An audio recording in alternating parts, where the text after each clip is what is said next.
ദൈവത്തിന്റെ പിതാവാറ്റപ്പെടുകയും മാറ്റപ്പെടുകയും ചെയ്തേ വീണ്ടും ദൈവജനത്തിന്റെ തണലായിരിക്കാൻ രണ്ടാം സെക്ഷനിലേക്ക് കടന്നു ദൈവം നമ്മളെ സഹായിച്ചു. നമ്മൾ അല്പ ദിവസങ്ങൾ മാത്രമേ നമ്മളെല്ലാവരും ഈ ഭൂമിയിലുള്ളൂ എന്ന ചിന്ത നമുക്കില്ല. നമ്മളിവിടെ എസ്റ്റാബ്ലിഷ് ചെയ്യാൻ വേണ്ടി പോവാണ്. പക്ഷേ യഥാർത്ഥം നമ്മൾ അല്പ ദിവസം മാത്രമേ ഭൂമിയിൽ ഉള്ളൂ. അപ്പോൾ സമയം ഒട്ടും നഷ്ടപ്പെടുത്താതെ യഥാർത്ഥത്തിൽ നമ്മുടെ ഉടമസ്ഥൻ ഉടയവൻ നമ്മളെ കുറിച്ച് എന്താ ആഗ്രഹിക്കുന്നു എന്ന് മനസ്സിലാക്കി അത് മാത്രം ചെയ്യാൻ സമയമുള്ളൂ. പക്ഷെ നമ്മളെല്ലാം മറ്റു പലതിലും ആയിപ്പോയി, കുടുങ്ങിപ്പോയി. പല പ്രശ്നങ്ങളിലും, വിഷയങ്ങളിലും, ദുഃഖങ്ങളിലും, മരണത്തിലും കുടുങ്ങിപ്പോയി. ഒരാൾക്ക് രക്ഷയില്ല. ഇതിന് നടുവിൽ നമുക്ക് രക്ഷിക്കാൻ കഴിയുള്ള ഒരേ ഒരാളെ ഉള്ളൂ, നമ്മുടെ സൃഷ്ടാവ്, ഉടയവൻ. നിങ്ങൾ പല വിഷയങ്ങളിലും പ്രശ്നങ്ങളിലും ഭാരങ്ങളിലും ഒക്കെ ആയിരിക്കും. ഈ ഭാരങ്ങളുടെ നടുവിൽ നമ്മുടെ ലക്ഷ്യം പറയുന്നത് എങ്ങനെയെങ്കിലും കുറെ ലോകമാകത്താക്കണം. എനിക്കിപ്പോൾ വലുതാണ്, എനിക്കൊരു പെരുവിളിൽ വീർപ്പിച്ച കൊട്ടാരമായി തീരണം. എത്ര വലിയ കൊട്ടാരം വന്നാലും അത് പെരുവിളിലാണ് പണി. ഇവിടെ ഒന്നും നിലനിൽക്കത്തില്ല. അപ്പൊ ഇതിന്റെ നടുവില് നമ്മളെക്കുറിച്ച് നല്ലത് ചിന്തിക്കുന്ന നമ്മുടെ ഉടയവൻ, കാത്തിരിക്കുന്ന ഒരു അപ്പൻ. അപ്പനോട് നമ്മുടെ ഹൃദയം ഒന്നായിത്തീരണം ക്രിസ്തു യേശുവിലൂടെ. പ്രാർത്ഥിക്കണം. സാധാരണ മതമനോഭാവം ഇട്ടിട്ട് നമ്മൾ പ്രാർത്ഥിക്കണം. ഉടയോനേ ഉടയോനേ രക്ഷിക്കണമേ ദൈവമേ. ഉടയോനേ ഉടയോനേ രക്ഷിക്കണമേ ദൈവമേ. പ്രശ്ന സാഗര ലോകത്തിൽ നിന്ന് വിടുവിക്കണമേ എൻ മനസ്സേ. പ്രശ്ന സാഗര ലോകത്തിൽ നിന്ന് വിടുവിക്കണമേ എൻ മനസ്സേ. ദുഃഖ സാഗര ലോകത്തിൽ നിന്ന് വിടുവിക്കണമേ എൻ മനസ്സേ. ചേർന്ന് ഉടയോനേ ഉടയോനേ രക്ഷിക്കണമേ ദൈവമേ. ഉടയോനേ ഉടയോനേ രക്ഷിക്കണമേ ദൈവമേ. പ്രശ്ന സാഗര ലോകത്തിൽ നിന്ന് വിടുവിക്കണമേ എൻ മനസ്സേ. പ്രശ്ന സാഗര ലോകത്തിൽ നിന്ന് വിടുവിക്കണമേ എൻ മനസ്സേ. ദുഃഖ സാഗര ലോകത്തിൽ നിന്ന് വിടുവിക്കണമേ എൻ മനസ്സേ. ദുഃഖ സാഗര ലോകത്തിൽ നിന്ന് വിടുവിക്കണമേ എൻ മനസ്സേ. മനസ്സിലായോ? യേശു കർത്താവ് പറഞ്ഞേ, സത്യം നിങ്ങൾ അറിയുമ്പോൾ സത്യം നിങ്ങളെ സ്വതന്ത്രമാക്കാം. ആരോടെ ഈ പറഞ്ഞേ? യേശുവിനെ കല്ലെറിയുന്നവരോടല്ല പറഞ്ഞേ, തന്റെ പുറകെ നിൽക്കുന്നവരോടാ പറഞ്ഞേ. അപ്പൊ തന്റെ പുറകെ നിൽക്കുന്നവർക്ക് എന്നെ അറിഞ്ഞുകൂടാ? സത്യം എന്ന് പറഞ്ഞപ്പോ അറിഞ്ഞുകൂടാ. പക്ഷെ അവർക്ക് യേശുവിനെ ഒരു ഇഷ്ടമൊക്കെ, പക്ഷെ സത്യം അറിയത്തില്ല. മിനിഞ്ഞാന്നാന്ന് തോന്നുന്നു, ഇന്നലെ മിനിഞ്ഞാന്ന് തൃശ്ശൂർ മീറ്റിംഗ്. രാവിലെ മുതൽ വൈകിട്ട് ഒരു തൃശ്ശൂർ മീറ്റിംഗ് എല്ലാ മാസവും ഒരു ദിവസമുണ്ട്. അപ്പോൾ എന്ത് സംസാരിക്കണമെന്ന് ദൈവത്തോട് ചോദിച്ചപ്പോൾ ദൈവം എന്നോട് പറഞ്ഞൊരു സംഭവം എന്ന് പറയുന്നത്, ഇത് വെളിപ്പെടുത്തിയത് എങ്ങനെയാണ്? റിവേഴ്സ് ഗിയറിൽ നിന്ന് ഫോർവേഡ് ഗിയറിലേക്ക് പോകാം. അതായത് ജനമെല്ലാം റിവേഴ്സ് ഗിയറിൽ കിടക്കുക. നിങ്ങൾക്കറിയാലോ, വണ്ടിയുടെ റിവേഴ്സ് ഗിയറിട്ട വണ്ടി അങ്ങോട്ട് പോകുള്ളൂ. നമുക്ക് പലപ്പോഴും ഡ്രൈവ് ചെയ്യുന്നവർക്ക് ഒരു പറ്റാറുണ്ട്. പ്രത്യേകിച്ച് ഈ പുതിയ വണ്ടി മഹീന്ദ്രയുടെ താറ്, അതിൻ്റെ റിവേഴ്സ് ഗിയറും ഫസ്റ്റ് ഗിയറും ഒരു സൈഡിലേക്കാണ്, ഫ്രണ്ടിലേക്ക്. റിവേഴ്സും ഫസ്റ്റ് ഒരു സൈഡിലേക്ക്, ഒരേ സൈഡിലേക്കാണ്. ഒരു ചെറിയൊരു ബട്ടൺ ഉണ്ട്, ആ ബട്ടൺ പ്രസ് ചെയ്തില്ലെന്നുണ്ടെങ്കിൽ റിവേഴ്സാന്ന് പറഞ്ഞാൽ പുറകോട്ടേക്ക് പോകും. പക്ഷേ നമ്മുടെ വിഷയം, നമുക്ക് ഫോർവേഡ് പോകാൻ അറിയത്തില്ല. നമ്മളെങ്ങനെ പോയാലും റിവേഴ്സ് പോകും. അതുകൊണ്ട് ദൈവത്തിൻ്റെ വചനം പറയുന്നത്, ഇതുവരെ നിങ്ങൾക്ക് വിഗ്രഹാരാധക മനോഭാവമാണുള്ളത്. വിഗ്രഹങ്ങൾക്ക് വെച്ച നേർച്ച കഴിക്കണ പോലെ നിങ്ങൾ ക്രിസ്തുവിൻ്റെ അടുക്കലും വരുന്നത്. ഇനി അങ്ങനെ വരരുത്. കാരണം നിങ്ങളെ പുറകിലേക്ക് പോകാനല്ല ക്രിസ്തു വിളിച്ചേ. മുമ്പോട്ട് മുമ്പോട്ട് മുമ്പോട്ട്, പുറകിലേക്ക് പോകരുത്, മുമ്പോട്ട് പോകണം. നമ്മുടെ ഭാവിയിലേക്ക് പോകണം. അപ്പോൾ മുമ്പോട്ട് പോകണം എങ്ങോട്ട് ചോദിച്ചാൽ നമ്മുടെ ഭാവിയിലേക്ക് പോകണം. ദൈവം നമ്മളെ വിളിച്ച വെളിയിലേക്ക് പോകണം. പ്രിയ കുഞ്ഞുങ്ങളെ, ഓൺലൈനിലും ഹോളിലൊക്കെ ആയിരിക്കും ശ്രദ്ധയോടുകൂടി ആയിരിക്കുക. ഇത് അറിയുമ്പോഴാണ് നിങ്ങൾ സ്വതന്ത്രമാകുന്നത്. നിങ്ങൾ ചിന്തിച്ചു പെട്ടെന്ന് നിങ്ങൾക്ക് എങ്ങനെയാ ചോദ്യം, നിങ്ങൾ ആ കടൽ തീരത്തിരുന്ന് ചാളെ പടയ്ക്കുന്ന ചാളേ എന്നും പറഞ്ഞ് ഇങ്ങനെ കച്ചവടം നടത്തിക്കൊണ്ടിരിക്കുക. അപ്പോഴാണ് ഓടി വന്നിട്ട് ഒരാൾ നിങ്ങളോട് പറയുന്നത്, എടി മോളെ, നീ ഇംഗ്ലണ്ടിലെ രാജകുടുംബത്തിലെ കൊച്ചല്ലേ ഈ ഇരിക്കണേ? എന്താ ചേച്ചി നമ്മൾ ചാള വിളിയൊക്കെ ചാന്നായി ഉടനെ തന്നെ. എടി നീ ഇംഗ്ലണ്ടിലെ രാജകുടുംബത്തിലെ കൊച്ചല്ലേ നീ? ഏത് എന്താ ചേച്ചി പറഞ്ഞേ? കുറച്ച് നേരം കഴിയുമ്പോൾ നിങ്ങളുടെ സംഭാഷണത്തെ നിനക്ക് മനസ്സിലായി നീ ആ രാജകുടുംബത്തിലെ കാണാതെ പോയ കുട്ടിയാണെന്ന്. നീ ചാള ബാഗ് അവിടെ എറിയും. ആ ചാള ബാഗ് അടുത്തിരിക്കുന്ന സരസ്വതിയോട് മിനിയോട് എടുത്തോളം പറയും. നീ പിന്നെ എന്നാ ചെയ്യും? റിവേഴ്സ് ഗിയറിൽ നിന്ന് ഫോർവേഡ് ഗിയറിലേക്ക് പോകും. ശരിയാണോ അല്ലയോ? എങ്ങോട്ടാ? ഇനി അടുത്തത് നിന്റെ വീട്ടിലെത്താനുള്ള ശ്രമമാണ്, ഇംഗ്ലണ്ടിലെ രാജകുടുംബത്തിലെത്താനുള്ള ശ്രമമാണ്. അലാവുദ്ദീൻ്റെ അത്ഭുതം വിളക്ക് പോലെ തോന്നണം അല്ലേ? ഇനി റിവേഴ്സ് ഗിയറിൽ കിടക്കാതെ വീട്ടിൽ പോകാൻ നോക്ക് വേഗം. നീ സ്വർഗത്തിന് നഷ്ടപ്പെട്ട പൈതലാ, കാണാതെ പോയ ആടാ. ആടിനെ അന്വേഷിച്ച ആൾ വന്നേക്കണേ.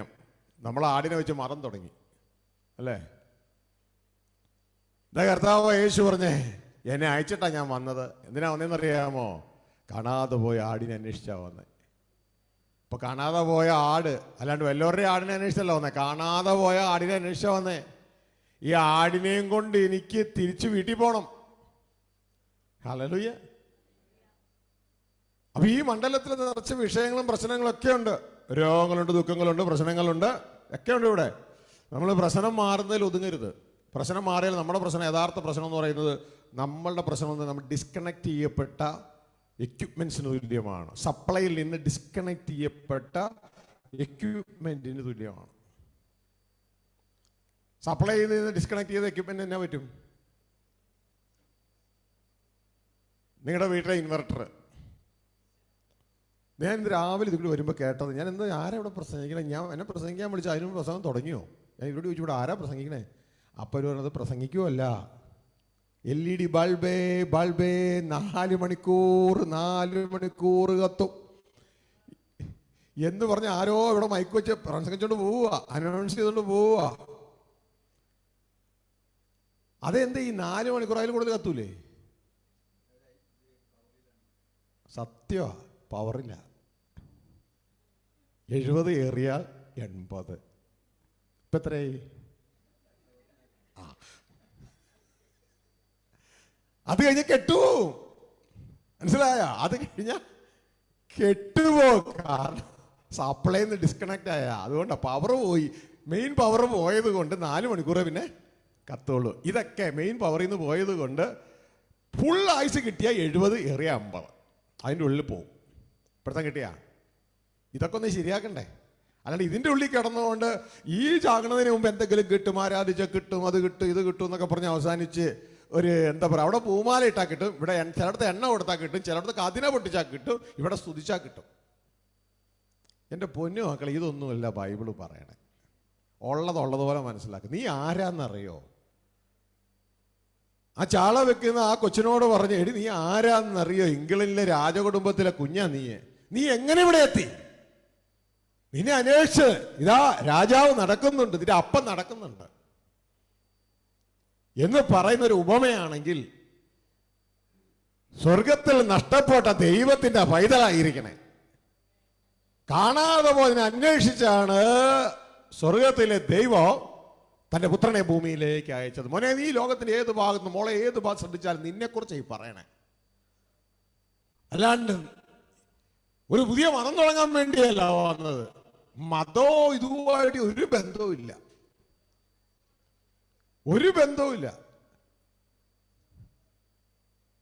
നമ്മൾ 10 ലക്ഷം വാട്ടിന്റെ ബൾബ് കൊണ്ടുപോയിട്ട് 5 വാട്ടുമായിട്ട് കൂട്ടിക്കെട്ടിയതുപോലെ ആയിപ്പോയി മരത്തോട് ചേർത്തപ്പോൾ.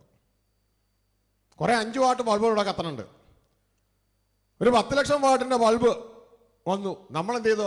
അതിനെ കൊണ്ട് 5 വാട്ടിന്റെ ബൾബോടുകൂടെ കൂട്ടിക്കെട്ടി. ആ മതം, ഈ മതം, മറ്റേ മതം, ക്രിസ്തു മതം, പിന്നെ വേറൊരു മതം അതിൻ്റെ ഇടയിൽ കൊണ്ട് കിട്ടി. അങ്ങനെ ഒരു സംഭവം വിശുദ്ധ ബൈബിളിൽ പറഞ്ഞിട്ടില്ല. ക്രിസ്തു സർവപ്രപഞ്ചത്തിന്റെ രാജാവായ ദൈവത്തിന്റെ പുത്രന്,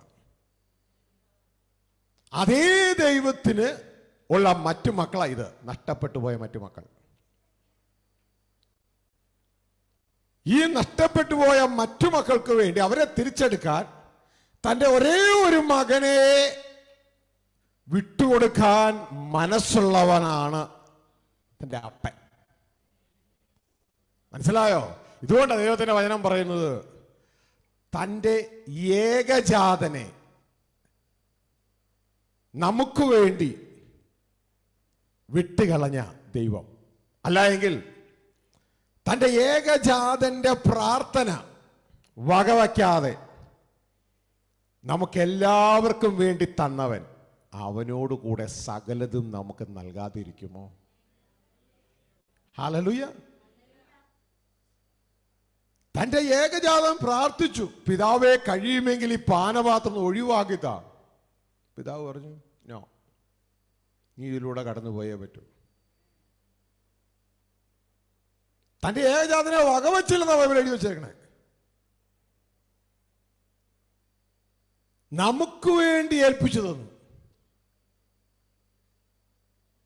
ഇപ്പോൾ നിങ്ങൾക്ക് ഒരു എക്സാമ്പിൾ, ഒരു മൊബൈൽ കണ്ടു നിങ്ങൾ, അല്ലെങ്കിൽ വേറെ എന്തെങ്കിലും ഇഷ്ടപ്പെട്ടൊരു സാധനം കണ്ടു. അപ്പോൾ കുറേ നാളായിട്ട് ഉണ്ടാക്കി വെച്ചേക്കണ പൈസയാണ് വേറെ ചില കാര്യങ്ങൾക്ക് വേണ്ടി. പൈസ പോക്കറ്റിലുണ്ട്. ആ മൊബൈൽ കണ്ടപ്പോൾ അതിനൊരു മറുവിലയുണ്ട്, തൻ്റെ പോക്കറ്റിലെ പൈസയാ. നിങ്ങൾ എന്ത് ചെയ്തു? വേറെ പലതിനും വേണ്ടി വെച്ചതാ, പക്ഷേ അത് ആ പൈസയെ ആദരിച്ചില്ല. ആ പൈസ കൊടുത്ത് ആ മൊബൈൽ ഇങ്ങ് വാങ്ങി. നിങ്ങളുടെ പോക്കറ്റിലെ പൈസ കൊടുത്ത മൊബൈലിങ് വാങ്ങി. സ്വർഗത്തിലെ ദൈവത്തെക്കുറിച്ച് പറയാ, തൻ്റെ ഏകജാതനെ, തൻ്റെ പുത്രനെ ആദരിക്കാതെ പുത്രനെ എന്ത് ചെയ്തില്ല? അപ്പോൾ അത്രയും വിലയുണ്ടോ നമുക്ക്? നമുക്ക് തോന്നണില്ല അല്ലേ? നമ്മൾ മനസ്സിലാക്കണം, നമ്മുടെ വിലയെന്ന് പറഞ്ഞാൽ ദൈവപുത്രനാ വില. ആ മൊബൈലിന്റെ വില എന്ന് വെച്ചാൽ നിന്റെ പോക്കറ്റിലുള്ള പൈസ ആയിരുന്നെങ്കിൽ നമ്മളുടെ വില ദൈവം ഇട്ടേക്കണത് തൻ്റെ പുത്രനായ ക്രിസ്തുവയാ. അതുകൊണ്ടാണ് ദൈവത്തിന്റെ വചനം പറയുന്നത്, അവനോടുകൂടെ സകലത് നമുക്ക് നൽകാതിരിക്കുമോ? അപ്പം നമ്മൾ തിരിച്ചറിയണം നമ്മൾ ആരാന്നുള്ളത്. നമ്മൾ തിരിച്ചറിയണം. എന്നിട്ട് നമ്മുടെ പഴയ മനോഭാവമൊക്കെ വിടണം, മതമനോഭാവമൊക്കെ വിടണം. എന്നിട്ട് ദൈവത്തിൻ്റെ ഇഷ്ടം, ദൈവത്തിൻ്റെ പ്ലാനും പദ്ധതിയും നമ്മൾ തിരിച്ചറിഞ്ഞ് ആ കാഴ്ചപ്പാടിലൂടെ നമ്മൾ കാര്യങ്ങളെ കാണാൻ തുടങ്ങണം. അപ്പോൾ ഇവിടുത്തെ വിഷയങ്ങൾ നിങ്ങൾക്കൊരു വിഷയമേ അല്ല. നിങ്ങൾ അനേകർക്ക് വെളിച്ചം കൊടുക്കുന്നവരായിത്തീരും. സൃഷ്ടാവോട് താല്പര്യമുള്ളവർ മാത്രമേ നിങ്ങളോട് കൂടത്തുള്ളൂ. ഒരു വലിയൊരു കൂട്ടമൊന്നും കിട്ടത്തില്ല. ദൈവത്തിന്റെ വചനം പറയുന്നു, ചെറിയ ആട്ടിൻകൂട്ടമേ ഭയപ്പെടേണ്ട. ദൈവം കാണുന്നത് ചെറിയൊരു ആട്ടിൻകൂട്ടത്തേ ഉള്ളൂ. എന്നിട്ട് പറയാണ്, കിങ്ഡം നിങ്ങൾക്ക് തരുവാൻ. എന്ത് തരാൻ? ഇവിടെ ഒരു ജോലി കിട്ടാൻ വേണ്ടിയാണ്, അങ്ങനെ കിങ്ഡം ഒന്നുമല്ല അല്ലേ? അതായത് നിന്നെ രാജാവാക്കാൻ, നിനക്ക് ഭരണം തരാൻ നിന്റെ അപ്പൻ ആഗ്രഹിക്കുന്നു. ഇതൊക്കെ എൻ്റെ വേടല്ല, യേശുവിൻ്റെ വേട. നമ്മളിതുവല്ലോ ചിന്തിക്കുന്നുണ്ടോ? നമ്മളിതൊന്നും ചിന്തിക്കുന്നില്ല. നമുക്ക് എങ്ങനെയെങ്കിലും നമ്മൾ ആഗ്രഹിക്കുന്ന ഒരു കാര്യം കിട്ടിയാൽ, ഒരു ശുശ്രൂഷ കിട്ടിയാൽ നമ്മുടെ കാര്യം കഴിയും. ശുശ്രൂഷയുടെ കാര്യം പറഞ്ഞാൽ ശുശ്രൂഷ കിട്ടിയാൽ മതി. എൻ്റെ പ്രിയ സഹോദരൻ, അതിലൊന്നും ഒതുങ്ങല്ലേ. ഇതൊക്കെ ഇതിൻ്റെ കൊച്ചു കൊച്ചു ഉണ്ണി ഭാഗങ്ങളാണ്. അതിലൊന്നും ഒതുങ്ങരുത്. ഇനി റിവേഴ്സ് ഗിയറല്ല, ഫോർവേഡ് ഗിയറിലേക്ക് പോകണം. ലൂക്കോസ് 12:32 കർത്താവായ യേശു ക്രിസ്തു പറയുകയാണ്, വായിച്ചേ. ചെറിയാട്ടിൻ കൂട്ടമേ ഭയപ്പെടരുത്, നിങ്ങളുടെ പിതാവ് രാജ്യത്വം നിങ്ങൾക്ക് നൽകുവാൻ പ്രസാദിച്ചിരിക്കുന്നു. കേട്ടോ, എന്റെ തരാൻ പോണേ രാജത്വം നിങ്ങൾക്ക് നൽകുവാൻ പ്രസാദിച്ചിരിക്കുന്നു. ആരാ ഇത് പറയണേ? അതുപോലും അറിയത്തില്ല. ദൈവപുത്രനായ ക്രിസ്തു സർവപ്രപഞ്ചത്തിന്റെ രാജാവ് പറയാണ്, ഞാനല്ല, നിങ്ങളുടെ പിതാവ്, എന്നെ അയച്ച പിതാവ് നിങ്ങൾക്ക് കിങ്ഡം തരാൻ, രാജത്വം തരാൻ പ്രസാദിച്ചിരിക്കുന്നു. അതിന്റെ അർത്ഥം നീ ആരാ യഥാർത്ഥത്തില്?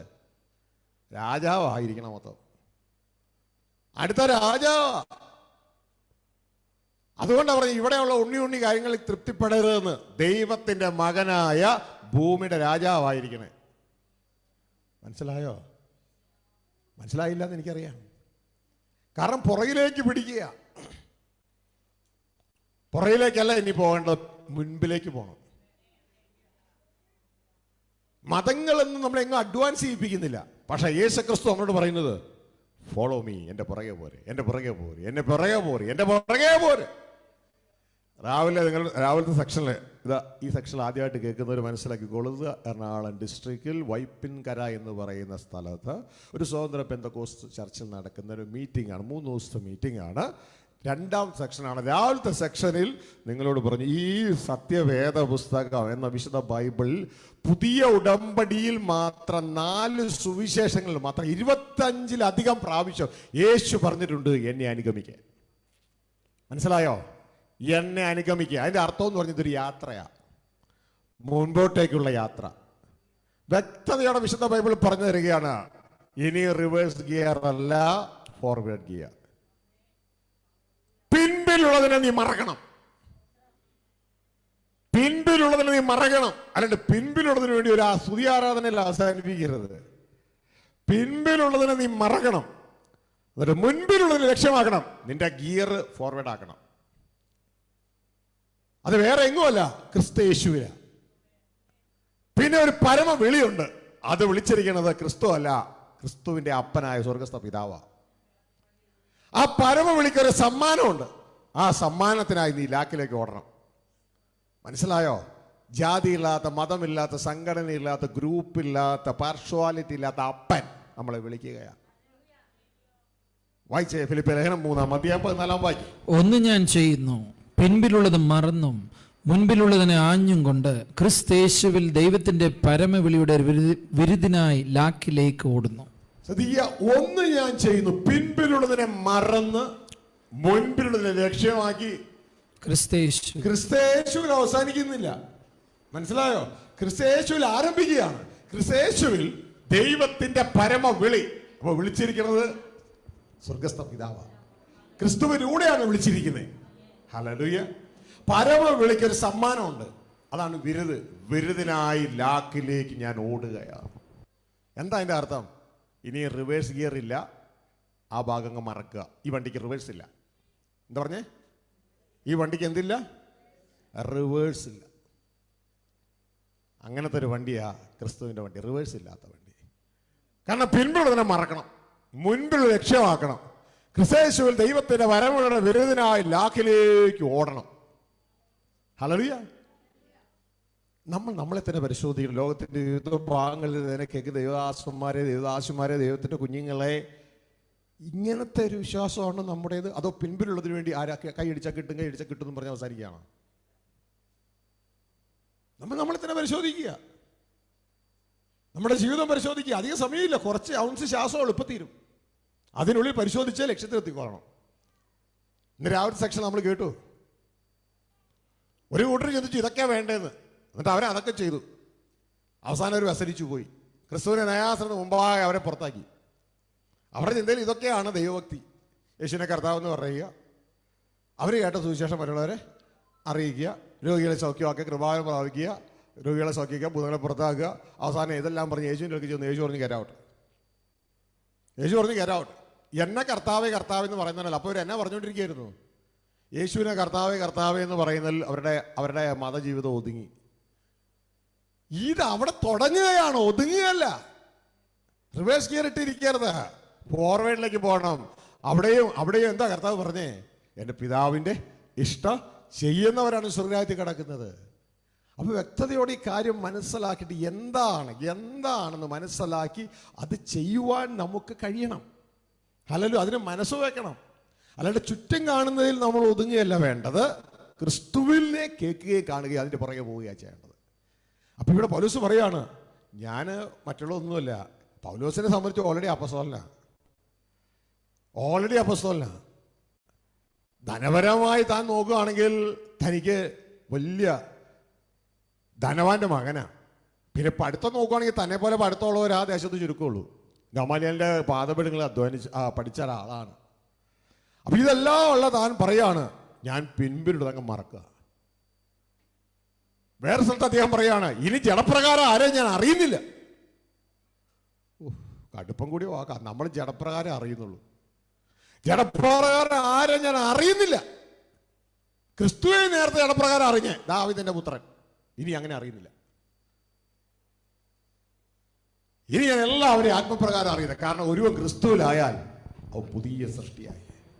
ഞാനതുകൊണ്ട് പഴയത് മുഴുവൻ മറക്കാം. ആദത്തിന്റെ ലെവലുള്ള സംഭവം മൊത്തം മറക്കാൻ പോവാ. എന്നിട്ട് മറന്നിട്ട് ക്രിസ്തേശുവിൽ ദൈവത്തിന്റെ പരമവഴിയുടെ വിരുദ്ധനായി ലാക്കിലേക്ക് ഞാൻ ഓടുകയാണ്. അതായത് റിവേഴ്സ് ഗിയറിൽ നിന്ന് ഫോർവേഡ് ഗിയറിലേക്ക് ഇതാ ഇട്ട് വണ്ടി മുന്നോട്ടേക്ക് പോവുക. അപ്പം ഇത് നമ്മളെപ്പോഴും ശ്രദ്ധിച്ചോളണം. ആ തൃശ്ശൂർ മീറ്റിങ്ങിൻ്റെ സന്ദേശം സാരമായിട്ട് നിങ്ങളോട് പറയുക. ഇതെന്താണെന്ന് പറഞ്ഞാൽ, ദൈവത്തിനൊരു പ്രോഗ്രാമുണ്ട്. ആ പ്രോഗ്രാമിൽ നാം പുറകിലേക്കല്ല പോകേണ്ടത്. ഇന്ന് നമ്മൾ മൃഗതുല്യമായ ജീവിതം നയിക്കുക. മൃഗങ്ങൾ എങ്ങനെ ജീവിക്കണമെന്ന് അറിയാമോ? നിങ്ങൾ ഇവിടെയൊക്കെ അങ്ങനെ ഡെവലപ്പ് ആയി പോയി, പഴയതുപോലെയൊന്നുമില്ല. ഇപ്പം നിങ്ങൾ റോഡ് സൈഡിൽ ഒരു പശുവിനെ കെട്ടി, തെങ്ങുമേൽ ഒരു കാളവണ്ടി വൈക്കോലുമായിട്ട് പോകുന്നു. ഇപ്പം കാളവണ്ടി ഒന്നും കാണാനില്ല, വൈക്കോലായിട്ട് പോകുന്നു. ഇത് കണ്ട പശു അങ്ങോട്ട് പോകും, കാളവണ്ടിയുടെ പുറകെ പോകും. എന്താണോ ഈ കാളവണ്ടിയുടെ പശുവിന് ഇത്ര ഇഷ്ടമാണോ? പിന്നെ കാളവണ്ടിയുടെ പുറകിലിരിക്കുന്ന വൈക്കോലായിരുന്നു പശുവിന് ഇഷ്ടം, അല്ലേ?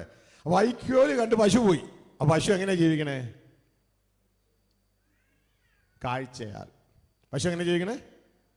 ഇത് മൃഗങ്ങൾക്ക് വെച്ചങ്ങനെ രീതിയാണ് കാഴ്ചയാൽ ജീവിക്കുക എന്ന് പറഞ്ഞാൽ. മനസ്സിലായോ? മൃഗങ്ങൾ അവർക്ക് വെച്ച ജീവിത രീതിയാണ് കാഴ്ചയാൽ ജീവിക്കുക. മനുഷ്യൻ ജീവിക്കേണ്ട ദർശനത്താല. യേശുക്രിസ്തു പറഞ്ഞത്, മുമ്പേ ദൈവരാജ്യം നിന്റെ ദർശനമായിട്ട് വെക്കേ. കാഴ്ചയാലല്ല, ദർശനത്താൽ ജീവിക്കണം. ഹല്ലേലൂയ. കാഴ്ച ശരീരത്തിലെ ഒരു സംഭവമാണ്, എന്നാൽ ദർശനം നമ്മുടെ ഹൃദയത്തിൻ്റെ ഒരു ഫംഗ്ഷനാണ്. ഇനി ദൈവപുത്രന്മാർ ജീവിക്കുന്നത് ഇത് രണ്ടിലാലും അല്ല. അവർ ജീവിക്കുന്നത്, ഇതൊക്കെ ഉപയോഗിക്കും ഇവർ, പക്ഷെ അവർ ജീവിക്കുന്നത് ആത്മാവല്ല. ആത്മാവ് നയിക്കപ്പെടുന്നവരത്രയും ദൈവത്തിൻ്റെ പുത്രന്മാർ. ബൈബിളിലെ വചനം പറയണേ, നമ്മൾ ആ തലമാണോ? അതിൻ്റെ താഴത്തെ മനുഷ്യൻ്റെ തലമാണോ? അല്ല, അതിൻ്റെയും താഴത്തെ മൃഗത്തിൻ്റെ തലമല്ലേ നല്ലൊരു പങ്കും? അതല്ലേ ദൈവം നമ്മളോട് പറയുന്നത്, ഇനിയും കാഴ്ചയാൽ ജീവിക്കരുത്. ഇനിയും കാഴ്ചയാൽ ജീവിക്കരുത്. അപ്പൊ നമ്മൾ ശ്രദ്ധിച്ചോളണം. ഇതൊക്കെ പറഞ്ഞു തരാൻ ആർക്കെങ്കിലും പൗലോസിനെ പോലെ ഒരാൾ നമുക്ക് വേണ്ടേ? അല്ലാണ്ട് കൂട്ടത്തിൽ ഓടിയിട്ട് കാര്യമില്ല, നായകനോട് കൂടെ ഓടണം. ഹല്ലേലൂയ. അപ്പോൾ ഞാൻ നിങ്ങളോട് ചോദിച്ചോട്ടെ, മൃഗങ്ങൾ എങ്ങനെയാണ് ജീവിക്കണേ? കാഴ്ചയാൽ. മനുഷ്യൻ എങ്ങനെ ജീവിക്കണ്ടേ? ദർശനത്താൽ. ദേവപുത്രന്മാരെങ്ങനെ ജീവിക്കണേ? ദൈവാത്മാവിനാൽ. മനസ്സിലായോ? എല്ലാം ക്ലിയർ വചനമുണ്ട് ദൈവവചനത്തിൽ. മാനത്തോടെ സൃഷ്ടിച്ച മനുഷ്യൻ വിവേകശൂന്യനായാൽ നശിച്ചു പോകുന്ന മൃഗത്തിന് തുല്യൻ. സങ്കീർത്തനം 49:20 പറഞ്ഞ് ഒന്ന് വായിച്ചോ. മാനത്തോടിരിക്കുന്ന മനുഷ്യൻ വിവേകഹീനനായാൽ നശിച്ചു പോകുന്ന മൃഗങ്ങൾക്ക് തുല്യനത്രേ. മനസ്സിലാകണ്ടോ? അവ കാഴ്ചയാലേ ജീവിക്കുള്ളൂ. ഇതുകൊണ്ടാണ് കൊരിന്ത്യർ ലേഖനം പറയുന്നത്, കാഴ്ച ജീവിക്കരുത്. ഹല്ലേലൂയ. ഇനി മനുഷ്യൻ ജീവിക്കേണ്ടത് എങ്ങനെയാ? ദർശനത്താൽ ജീവിക്കണം. ദർശനമില്ലാത്തോടത്ത് ജനം മര്യാദ വിട്ട് നടക്കുന്നു, നശിച്ചു പോകുന്നു. ഹല്ലേലൂയ. ഇതാ യേശു ക്രിസ്തു മത്തായി 6:33 പറഞ്ഞ ദർശനം വെച്ചു കൊടുക്കുക. മനുഷ്യന് ദർശനം വെച്ചു കൊടുക്കുക. എന്താ ദർശനം അവന്റെ? വായിക്കേ. മുമ്പേ അവന്റെ രാജ്യത്വം നീതിയും അന്വേഷിപ്പിൻ, അതോട് കൂടെ ഇതൊക്കെയും നിങ്ങൾക്ക് കിട്ടും. മുമ്പേ ദൈവത്തിന്റെ രാജ്യത്വം, ദൈവത്തിന്റെ നീതി അന്വേഷിക്കണം. ദൈവരാജ്യം നമ്മുടെ ദർശനമായിരിക്കണം. മനസ്സിലായോ? ദൈവരാജ്യം, നമ്മളുടെ ഭാവി അവിടെയാണ്. അത് നമ്മുടെ ദർശനമായിരിക്കും. ദൈവരാജ്യം നമ്മുടെ ദർശനമായിരിക്കണം. അതായത് എന്താ ഈ ദൈവരാജ്യം എന്ന് പറഞ്ഞാൽ നിങ്ങൾക്ക് അറിയോ? അപ്പൻ്റെ അധികാരത്തിൻ്റെ കീഴിൽ ജീവിക്കുക. ഇതിനാണ് നമ്മളെ വിളിച്ചേക്കുന്നത്. അപ്പൻ്റെ വീട്ടിൽ അപ്പനോട് കൂടെ ജീവിക്കുക. അത് നിങ്ങളുടെ ദർശനമാക്കി വെച്ചിട്ട് ആ ലക്ഷ്യത്തിലേക്ക് എത്താൻ ക്രിസ്തുവെ അനുഗമിക്കണം. മനസ്സിലാവുന്നുണ്ടോ? ഇതാണ് നമുക്ക് വെച്ചിരിക്കുന്നത്. ഇനി നമ്മൾ അങ്ങനെ ജീവിക്കുന്ന നമ്മൾ മനുഷ്യരാണ്.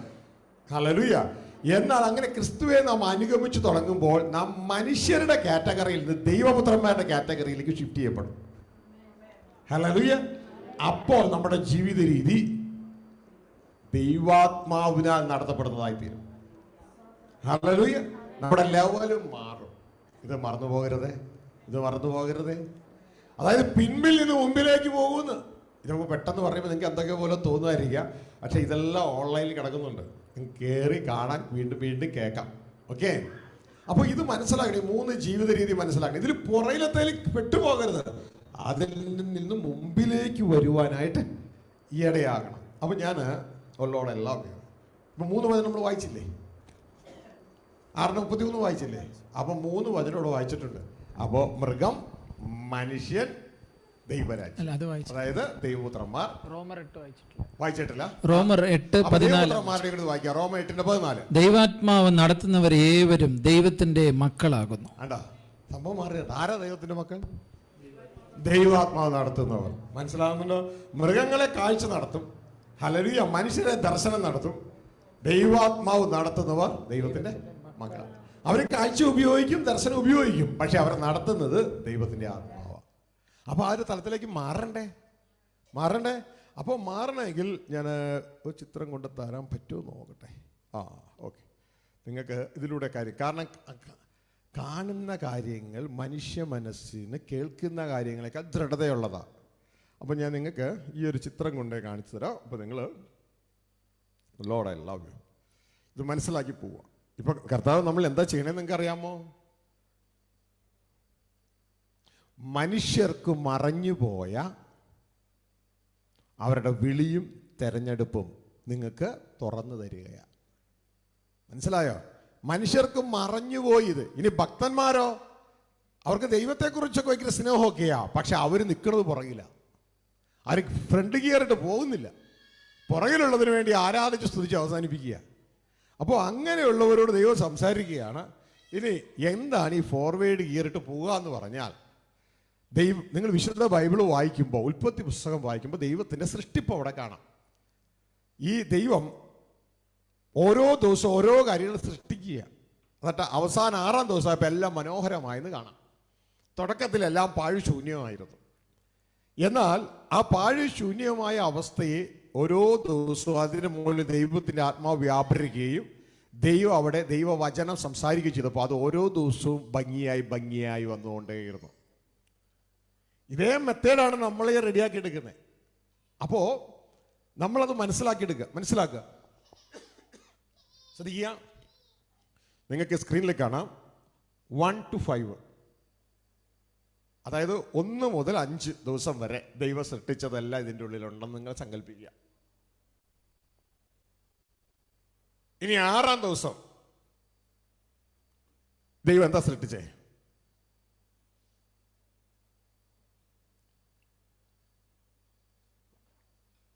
നിങ്ങൾ പറഞ്ഞ ശരിയാണ്. 6-ാം ദിവസം മനുഷ്യനെ സൃഷ്ടിച്ചേ. പക്ഷെ ആദ്യം മനുഷ്യനെ അല്ല സൃഷ്ടിച്ചേ. ഷിഫ്റ്റ് പോലെ കാണാം. ആദ്യ പകുതിയിൽ ആദ്യം സൃഷ്ടിച്ചത് മൃഗങ്ങളെയാണ്. ഇതാ നോക്കിയോളൂ. ആദ്യ പകുതിയിൽ മൃഗങ്ങളെ സൃഷ്ടിച്ചു. 2-ാം പകുതി ഉച്ച കഴിഞ്ഞുള്ള സെക്ഷൻ ശ്രദ്ധിക്കുക, മനുഷ്യനെ സൃഷ്ടിച്ചു. നിങ്ങൾ ബൈബിൾ വായിച്ചു നോക്കിയാൽ മതി. മനുഷ്യനെ സൃഷ്ടിച്ച ഉടനെ തന്നെ സന്ധ്യയായി ഉഷസായി 7-ാം ദിവസം തുടങ്ങി. സബത്ത് എന്ന് പറഞ്ഞാൽ കൂടെ വസിക്കുക. അപ്പോൾ മനുഷ്യനെ സൃഷ്ടിച്ച് അവൻ ആദ്യം കാണുന്ന ദിവസം എന്ന് പറയുന്നത് 7-ാം ദിവസമാണ്. ഹല്ലേലൂയ. 6-ാം ദിവസം അവസാനം സൃഷ്ടിച്ചു. തുടക്കത്തിൽ 7-ാം ദിവസത്തിലേക്ക് കയറുക. സന്ധ്യയായി ഉഷസായി അങ്ങനെ കയറി പോവുക. അവൻ 7-ാം ദിവസം നമുക്ക് കാണാം ഒരാളെ, സ്നേഹനിധിയായ ഒരാളെ കാണാം. ദൈവം അത്രയും ദിവസം ഡ്യൂട്ടിയിലായിരുന്നു. മനുഷ്യൻ ജനിച്ചതോടുകൂടെ ദൈവം ലീവ് എടുത്തു. ശ്രദ്ധിച്ചാൽ അറിയാം, ദൈവം ലീവായിരുന്നു. എന്താ ചിരിക്കണേ? നിങ്ങൾക്ക് കുഞ്ഞ് ജനിച്ചപ്പോൾ നിങ്ങളുടെ ഭർത്താവ് ലീവ് എടുത്തില്ല അല്ലേ?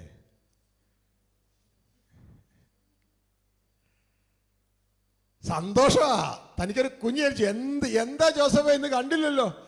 അതെ, ഒരു സന്തോഷ വാർത്തയുണ്ട്. എന്തേ? എനിക്കൊരു കുഞ്ഞ് ജനിച്ചു. ഇന്ന് കുഞ്ഞിനോട് കൂടെയാ. അങ്ങനെ ദൈവത്തിന്റെ വചനം പറഞ്ഞത് 7-ാം ദിവസം നിന്റെ പണിയെന്നൊക്കെ ദൈവം നിവർത്തനായി. നമ്മൾ ജനിച്ചന്ന് ആദത്തിന്റെ ഉള്ളിൽ നമ്മളെല്ലാം ദൈവം സൃഷ്ടിച്ചു. മനസ്സിലാവുന്നുണ്ടോ? ജനിപ്പിച്ചത് കാലത്തിലാണെന്ന് മാത്രമേ ഉള്ളൂ. നമ്മളെല്ലാം ദൈവം സൃഷ്ടിച്ചു. ദൈവം ലീവായി. അപ്പോൾ ആദ്യമായിട്ട് ലീവ് എടുത്ത് മാതൃക കാണിച്ചതാരാ? ദൈവം തന്നെ ആദ്യമായിട്ട് ലീവ് എടുത്ത് മാതൃക കാണിക്കുന്നത്. എപ്പോഴാ? ചുമ്മാ ഇരിക്കാൻ വേണ്ടിയല്ല. ശനിയാഴ്ചത്തെ ഹാങ് ഓവർ തീർക്കാൻ വേണ്ടി തിങ്കളാഴ്ച ലീവ് എടുക്കുന്ന പരിപാടിയല്ലത്. പകരം തനിക്കിഷ്ടപ്പെട്ട താൻ വിലമതിക്കുന്ന ആദത്തിലുള്ള മക്കളെ സൃഷ്ടിച്ചു. മനുഷ്യന്റെ ആദ്യ ദിവസം തന്നെ ദൈവത്തോടു കൂടെയാണ്. ഇതാണ് മനുഷ്യന്റെ ജയം. തിരക്ക് പിടിച്ച് ഈ സൺഡേ പൈസ ഉണ്ടാക്കാൻ പോകുമ്പോൾ മനസ്സിലാക്കിക്കൊള്ളുക, അത് ദൈവത്തിൻ്റെ ഇഷ്ടമല്ല. അല്ലെങ്കിൽ സൺഡേ അതായത് ഏത് ദിവസമായാലും ദൈവത്തോട് കൂടിയിരിക്കുകയാണ് മനുഷ്യൻ്റെ ആദ്യത്തേത്. മനസ്സിലായോ? അല്ലെങ്കിൽ എന്നാ സംഭവിക്കും? ചാർജ് ചെയ്യാത്ത മൊബൈൽ ഉപയോഗിക്കുന്ന പോലെ ഇരിക്കും. ചാർജ് ചെയ്യാത്ത മൊബൈൽ ഉപയോഗിക്കുമ്പോൾ അത് ഇടയ്ക്കിടയ്ക്ക് കെട്ട് പോകല്ലേ. അതിൻ്റെ ഇടയ്ക്കിടയ്ക്ക് കടക്കാരൻ, ചേട്ടാ ഒന്ന് കുത്തിക്കോട്ടെ ചേച്ചി ഇച്ചിരി നേരം. അങ്ങനെയൊക്കെ ജീവിക്കണോ? ആദ്യം നന്നായിട്ടങ്ങ് കുത്തിയിട്ട് കൂടെ ഒരു ദിവസം മുഴുവൻ? ആരോടോ ദൈവം സംസാരിക്കുന്നു. നീ പലപ്പോഴും ഇന്ന് തരുമോ, ഇച്ചിരി തരുമോ, ഇപ്പം തരാം എന്നൊക്കെ പറയേണ്ട കാര്യം എന്ന് പറയുന്നതിന് വേറെ ഒന്നുമല്ല, കുത്തിയിടാത്തതുകൊണ്ടാണ്. ആദ്യം ദൈവത്തിലൊന്ന് കുത്തിയിടുന്നേ. ഹല്ലേലൂയ. നന്നായിട്ട് ചാർജ് ചെയ്യുക. എന്നിട്ട് നീ പോയി 6 ദിവസം വർക്ക് ചെയ്യുക. ഹല്ലേലൂയ. ഇത് പുറകിലുള്ള കാര്യത്തെക്കുറിച്ച് ഞാൻ പറയണേ ആദ്യമുള്ളത്. ഇപ്പോ ഈ 6-ാം ദിവസം സൃഷ്ടിച്ച മനുഷ്യൻ പുറകിലേക്ക് പോകാൻ ദൈവം ആഗ്രഹിക്കുന്നില്ല. ശ്രദ്ധിച്ച് മനസ്സിലാക്കണം. പുറകിലേക്ക് പോകരുത്. പിന്നെ അവനോ ആദ്യം 7-ാം ദിവസത്തിൽ ദൈവത്തോട് കൂടെ ഇരിക്കണം. ഫോർവേഡ് ഇയറിലേക്ക് പോകണം, റിവേഴ്സ് പോകരുത്. ഹല്ലേലൂയ. അവനെ മാനത്തോടെ സൃഷ്ടിച്ച ഈ 6 ദിവസം സൃഷ്ടിച്ചതിനെയും വാഴാൻ വേണ്ടി അവനെ വെച്ചേക്കണേ. ദൈവത്തിന്റെ വചനം സങ്കീർത്തനം 8 പറയുന്നു, ഈ മനുഷ്യനെ നീ ഓർക്കേണ്ടതിന് അവൻ എന്തുമാത്രം. നീ ഇത്ര കാര്യം ചെയ്യാനായിട്ട് അവൻ എന്നാ? എന്നിട്ട് പറയാണ്, നിന്റെ കൈകളുടെ പ്രവൃത്തിക്ക് നീ അവനെ അധിപനാക്കി. അധിപൻ. മനസ്സിലായോ? ഇത്രയും ദിവസം 5.5 ദിവസം സൃഷ്ടിച്ചതിന്റെ മുകളിൽ മുഴുവൻ ആ മനുഷ്യനാണ് അധിപൻ. ഹല്ലേലൂയ. അപ്പൊ ഈ മനുഷ്യൻ അങ്ങോട്ടേക്ക് പോയി താമസിക്കുന്നവനല്ല. നിങ്ങൾ ഏതെങ്കിലും കണ്ടിട്ടുണ്ടോ ഏതെങ്കിലും മുതലാളി തൊഴിലാളികളുടെ കൂടെ പോയി താമസിക്കണേ? ഏതെങ്കിലും രാജാവ് വന്ന് പോയി താമസിക്കുക അവരുടെ കൂടെയൊക്കെ നടക്കും. പക്ഷേ താൻ ഒരു ലെവല് വലുതായിരിക്കും. മനസ്സിലാവുന്നുണ്ടോ? ഹല്ലേലൂയ. അല്ല എങ്കിൽ അവരുടെ കൂടെ താന്നു പോയാൽ അവർ മുതലെടുക്കാൻ തുടങ്ങും. അങ്ങനെ സാധാരണ ബോധമുള്ളവർ ചെയ്യാറില്ല. അപ്പോ നിങ്ങൾ മനസ്സിലാക്കുക, ഈ മനുഷ്യന് പുറകിലേക്ക് റിവേഴ്സ് ഗിയറിട്ടല്ല പോകണ്ടേ. ഇനി ഇവനെ സംബന്ധിച്ച് ഈ പുറകിലുള്ളത് മുഴുവൻ ഇവന്റെ ശത്രു പിടിച്ചു, പിശാചിനെ പിടിച്ചു. അനുസരണക്കേട് നിമിത്തം എല്ലാം മരണത്തിന്റെ കീഴിൽ, സർവ്വ സൃഷ്ടികളും ദ്രവത്തിന്റെ കീഴിൽ പോയി. ഇനി ഇവൻ അതിന്റെ ഉള്ളിൽ പോയിരിക്കുകയല്ല വേണ്ടത്. കരങ്ങളുയർത്തി ദൈവത്തെ ഒന്ന് സ്തോത്രം ചെയ്തേ. അടുത്ത ആളോട് പറഞ്ഞേ, റിവേഴ്സ് പോകരുത്, ഫോർവേഡ് പോകാൻ പറഞ്ഞേ. ഞാൻ നേരത്തെ പറഞ്ഞതുപോലെ കൈ നന്നായിട്ട് കുലുക്കി പറയണം. മനസ്സിലായോ? അപ്പോൾ അതിൽ ഗുളികയുണ്ട്, മരുന്നൊക്കെ ഉണ്ട് അതിന്. ഓക്കെ, ശ്രദ്ധിക്കുക. അങ്ങനെ 7-ാം ദിവസത്തിലേക്ക് കയറിയിട്ട് തുടർന്ന് അതൊരു സബത്ത് ദിവസമാണ്. സബത്ത് ദിവസം. അതിനുശേഷം 7-ാം ദിവസത്തിൽ നിന്ന് സബത്ത് അനുഭവത്തിലേക്ക് കയറിക്കൊള്ളണം. പിന്നെ അവര് നിത്യം സബത്ത. സബത്ത് എന്ന് വെച്ചാൽ ദൈവത്തോട് കൂടെ വസിക്കുക. നിത്യ സബത്ത. ഫോർവേഡ് പൊക്കോളണം. ഫോർവേഡ് എന്ന് വെച്ചാൽ മുമ്പോട്ട്, റിവേഴ്സ് പോകരുത്. റിവേഴ്സ് നീ പോയാൽ തൊട്ട് പുറകിൽ വെക്കണം ആരാ? മൃഗങ്ങളാ. ഇപ്പൊ അതിലാണ് കിടക്കണേ. റിവേഴ്സ് ഇട്ടു. മാനത്തോടെ തെറ്റിച്ച മനുഷ്യൻ വിവേകശൂന്യനായി നശിച്ചു പോകുന്ന മൃഗങ്ങളെ പോലെ കാഴ്ചയാൽ ജീവിക്കുക. മനസ്സിലായോ? റിവേഴ്സ് പോയി. എന്നാൽ ഇവിടെ പറയാണ്, ഇനി നീ പോകരുത്, റിവേഴ്സ് പോകരുത്, പിൻപിലുള്ളതിനെ മറക്കണം. പിൻപിലുള്ളതിനെ എന്ത് ചെയ്യണം? മറന്നു. പിൻപിലുള്ളതിന് വേണ്ടിയല്ല, പിൻപിലുള്ളതിന് എന്ത് ചെയ്തോളണം? മറന്നോളണം. എന്തിനു വേണ്ടി? മുൻപിലുള്ളതിന് വേണ്ടി. മനസ്സിലായോ? എല്ലാ ദൈവദാസന്മാരും ശ്രദ്ധിച്ച് കേൾക്കുക. ദൈവത്തിന്റെ ആത്മാവ് നിങ്ങളോട് സംസാരിക്കുക. പിൻപിലുള്ളതിനെ നീ മറക്ക. അല്ലാണ്ട് പിൻപിലുള്ളതിന് വേണ്ടി ജനത്തെ കൊച്ചിരുത്തരുത്. പിൻപിലുള്ളതിനെ മറക്കാൻ പഠിപ്പിക്കുക അവരെ. മനസ്സിലായോ? എന്നിട്ട് എന്താ മുൻപിലുള്ളത്? മുൻപിലുള്ളത് ദൈവത്തോടു കൂടിയുള്ള ജീവിതമാണ്. അതിന്റെ പേരാണ് ദൈവരാജ്യം. പുറകിലുള്ളത് മൃഗങ്ങളും മനുഷ്യരോട് കൂടിയുള്ള ജീവിതമാണ്. ഹല്ലേലൂയ. അതിനെ മറന്നിട്ട് മുൻപിലുള്ളതിനെ ലക്ഷ്യമാക്കണം. ഹല്ലേലൂയ. അവിടെ ദൈവത്തോടു കൂടിയുള്ള ജീവിതമാണ്. ഹല്ലേലൂയ. അപ്പോൾ പിൻപിലുള്ളതിനെ മറക്കാൻ പറയുന്നത്, പിൻപിലുള്ളത് നിന്നെ ഒരിക്കലും മുൻപോട്ട് വിടത്തില്ല. പിൻപിലുള്ളത് നിന്നെ ഒരിക്കലും മുൻപോട്ട് വിടത്തില്ല. കാരണം പിൻപിലുള്ളത് നിന്നെ പിൻപിലേക്ക് വലിക്കും. ഹല്ലേലൂയ. പിൻപിലുള്ളതിനെ പിൻപിലേക്ക് വലിക്കും, അത് മുൻപോട്ട് വിടത്തില്ല. അപ്പൊ നീ എന്ത് ചെയ്യണം? മനഃപൂർവ്വം അതിനെ അങ്ങ് മറക്കണം. എന്തിനു വേണ്ടി? മുൻപിലുള്ളതിന് വേണ്ടി. മനസ്സിലായോ? ബാക്കി ഒന്നൊരു വായിച്ച് ഫിലിപ്പിയ ലേഖനം 3:14 വിശുദ്ധ പൗലോസ് പറയുന്നത് ശ്രദ്ധിക്കാം. ഒന്ന് ഞാൻ ചെയ്യുന്നു, പിൻപിലുള്ളത് മറന്നും മുൻപിലുള്ളതിനെ ആഞ്ഞും കൊണ്ട് ക്രിസ്തുയേശുവിൽ ദൈവത്തിന്റെ പരമവിളിയുടെ വിരുദ്ധനായി ലാക്കിലേക്ക് ഓടുന്നു. മനസ്സിലായോ? ഈ ഒരു ശുശ്രൂഷ നിങ്ങൾക്ക് ഈ ശുശ്രൂഷ മനസ്സിലാക്കി പ്രവർത്തിക്കാനായിട്ട് ഇടയാകണം. പിൻപിലുള്ളതിന് എന്ത് ചെയ്യണം? അപ്പൊ എത്ര കാര്യം ചെയ്യാൻ നമ്മളോട് പറഞ്ഞേ? എൻ്റെ ദൈവമേ, ഇത്രയൊക്കെ ചെയ്യാൻ ആർക്കൊണ്ടാ പറ്റുക അല്ലേ? ഞാൻ പറഞ്ഞുതരാം. വിശുദ്ധ പൗലോസ് അപ്പോസ്തലൻ പറയുന്ന പോലെ ഈ ഒരു കാര്യം മാത്രം ചെയ്യുക. എത്ര കാര്യം ചെയ്യുക? എത്ര കാര്യം? ഒന്ന് ഞാൻ ചെയ്യുന്നു. എത്ര ഞാൻ ചെയ്യുന്നു? 10 അല്ല, 1. അപ്പൊ ഇത് ചെയ്യാതെ 100 ചെയ്തിട്ട് ഒരു കാര്യമില്ല. ഈ ഒരു കാര്യം ചെയ്യുക. എന്താണത്? പിൻപിലുള്ളതിനെ മറന്ന് മുൻപിലുള്ളതിനെ ലക്ഷ്യമാക്കി. ഹല്ലേലൂയ. മുൻപിലുള്ള ലക്ഷ്യമാക്കി ക്രിസ്തുയേശുവിൽ ദൈവത്തിന്റെ പരമവിളിയുണ്ട്. ക്രിസ്തുയേശുവിൽ അവസാനിക്കുന്നില്ല. ക്രിസ്തുയേശുവിൽ അത്യുന്നതനായ ദൈവം വിളിച്ചിട്ടുണ്ട്. ക്രിസ്തു വിളിച്ചത് ദാസന്മാരെയാ. നമുക്ക് നാളെ ദൈവം പഠിക്കാം. ക്രിസ്തു വിളിച്ചത് ദാസന്മാരെയാ. പക്ഷേ ക്രിസ്തുവിന്റെ അപ്പം വിളിച്ചത് മക്കളെയാ. സമയമെടുക്കും തിരിഞ്ഞ് കയറി വരാൻ. ക്രിസ്തു വിളിച്ച ദാസന്മാരെയാ. പക്ഷെ ക്രിസ്തുവിന്റെ അപ്പം വിളിച്ചത് മക്കളെയാ.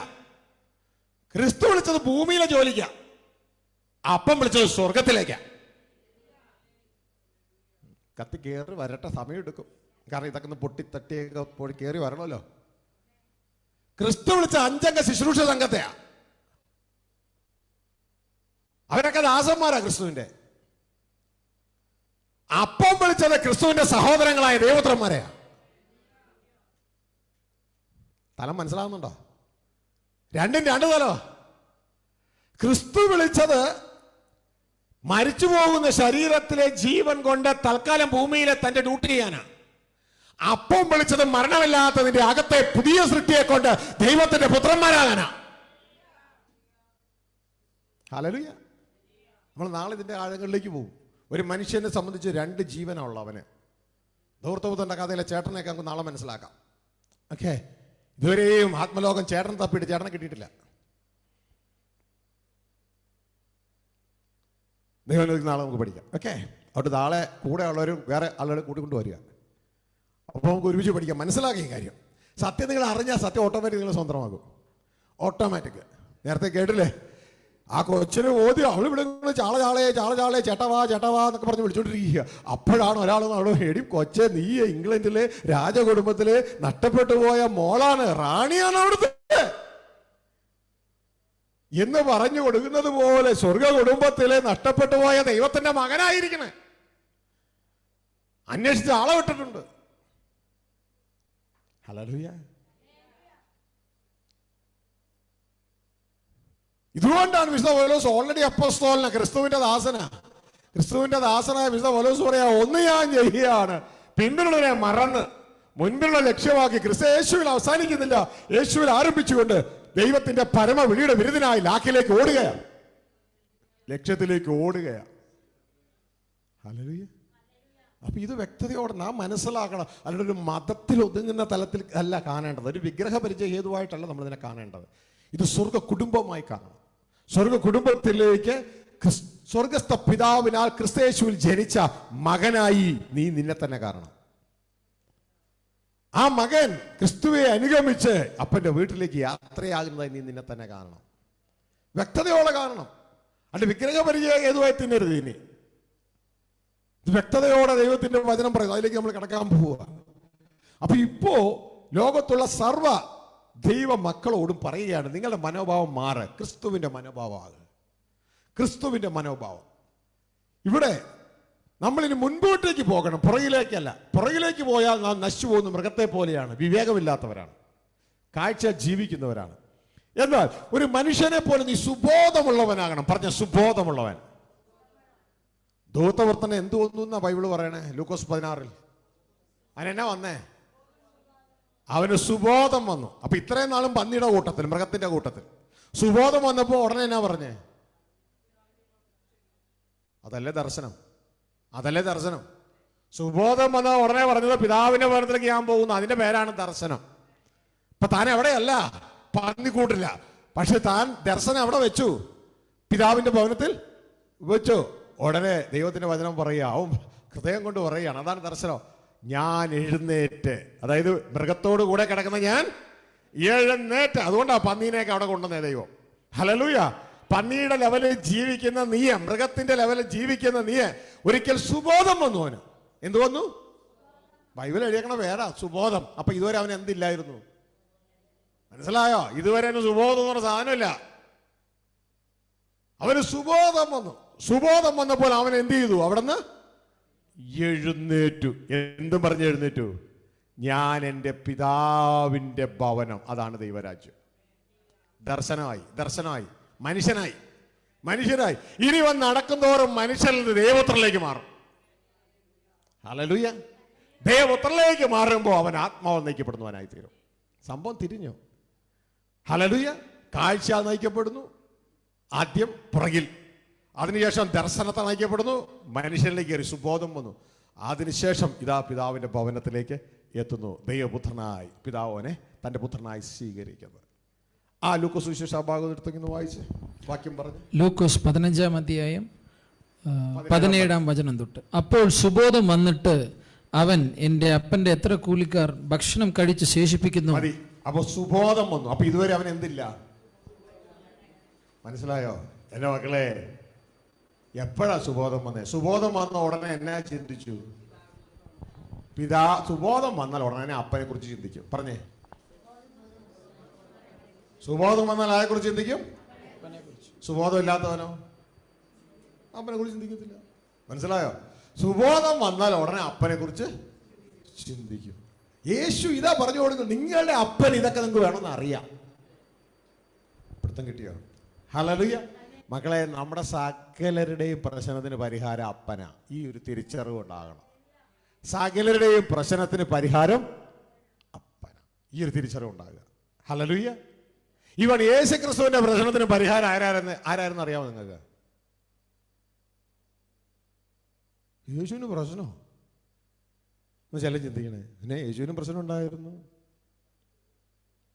ഈ പ്രശ്നം ഉണ്ടാകുന്നതിന് മുമ്പ് നമ്മൾ പലരും ചിന്തിക്കുന്നത് പോലെ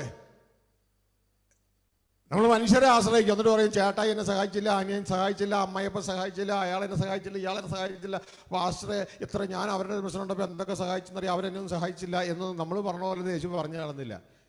യേശു വളർത്തിയിരുന്ന ശിഷ്യന്മാരോട് യേശു നേരത്തെ പറഞ്ഞു, ആ സമയത്ത് നിങ്ങളൊന്നും എന്നെ സഹായിക്കത്തില്ലെന്ന് മാത്രമല്ല, നിങ്ങൾ എന്നെ വിട്ടു പോവുകയും ചെയ്യും. പക്ഷെ ഞാൻ അങ്ങനെയല്ല കേട്ടോ, എൻ്റെ അപ്പൻ എൻ്റെ കൂടെ ഉണ്ടാവും. എൻ്റെ അപ്പൻ എൻ്റെ കൂടെ ഉണ്ടാവും. യോഹന്നാൻ 16:32 ഞാൻ ചിന്തിക്കുന്നു. അവിടെ എഴുതിയിരിക്കുകയാണ്, ശിഷ്യന്മാരുടെ യേശു നേരത്തെ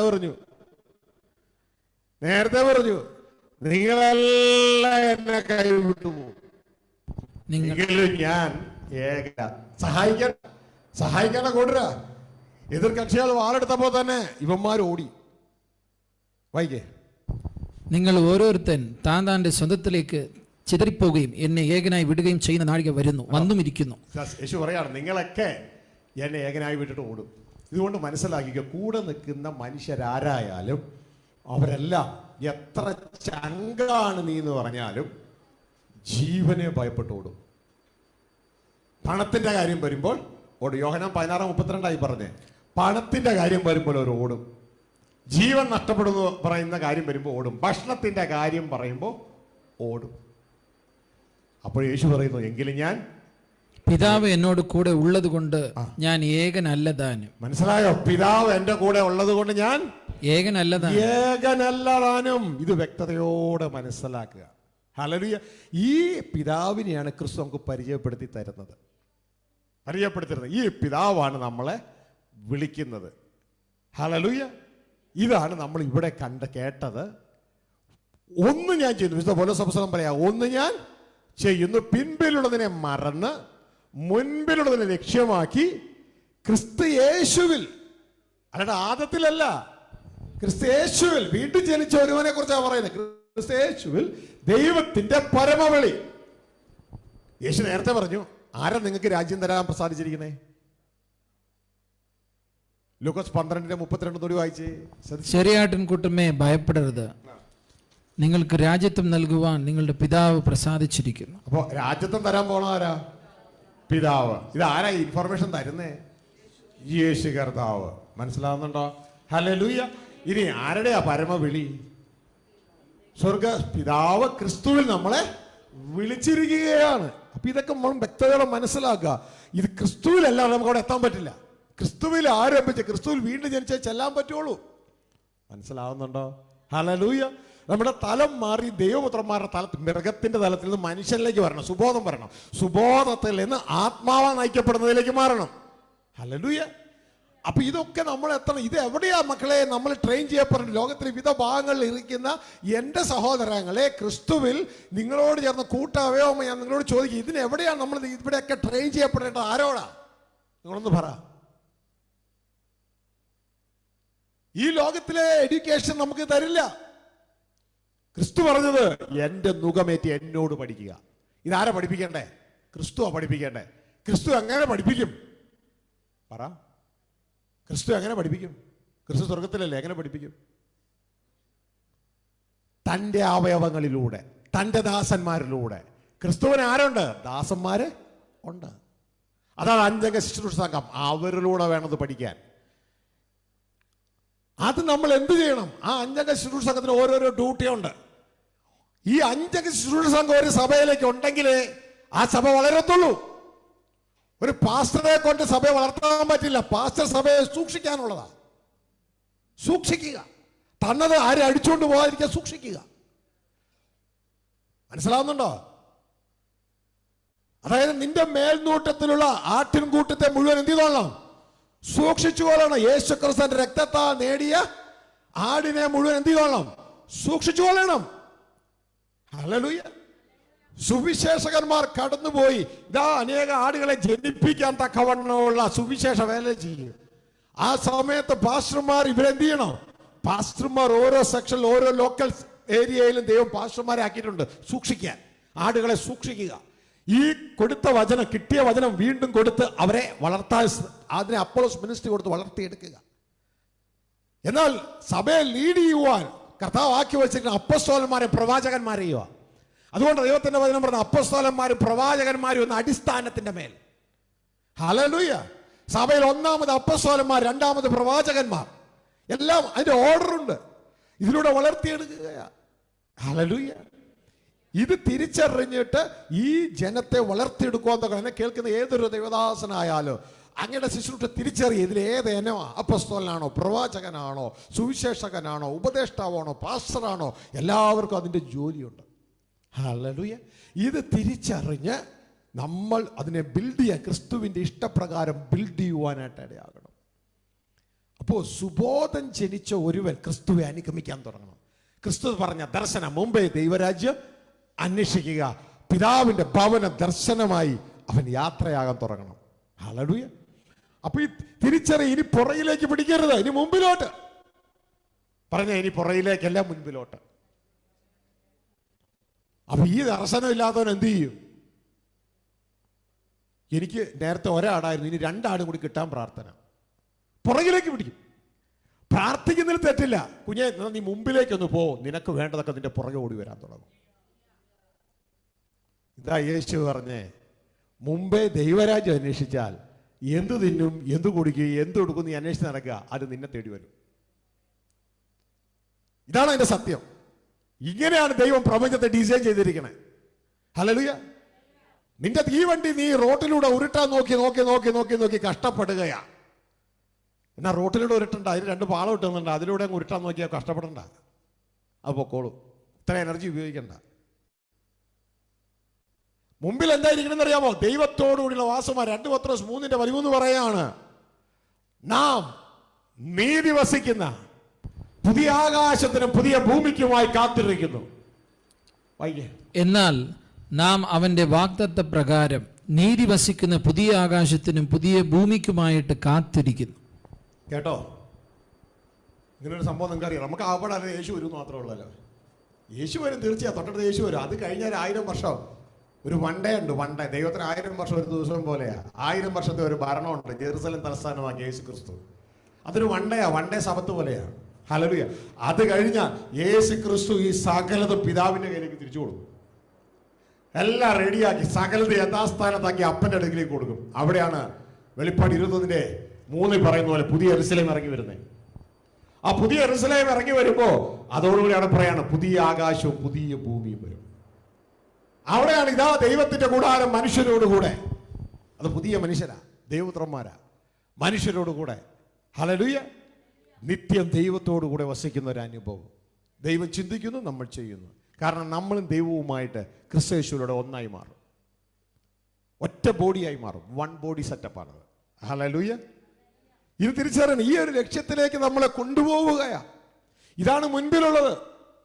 ഇതാണ് മുൻപിലുള്ളത്. ഒന്നൊരു വായിച്ച് മുൻപിലുള്ളത് ജനം കേൾക്കാത്തവർ കേട്ടോട്ടെ. ഒന്ന് ഞാൻ ചെയ്യുന്നു. അതല്ല, 2 പത്രോസ് 3:13 ഈ കാണുന്നത് 8-ാം ദിവസം. എന്നാൽ നാം അവന്റെ വാഗ്ദത്ത പ്രകാരം നീതി വസിക്കുന്ന പുതിയ ആകാശത്തിനും പുതിയ ഭൂമിക്കുമായിട്ട് കാത്തിരിക്കുന്നു. മനസ്സിലായോ?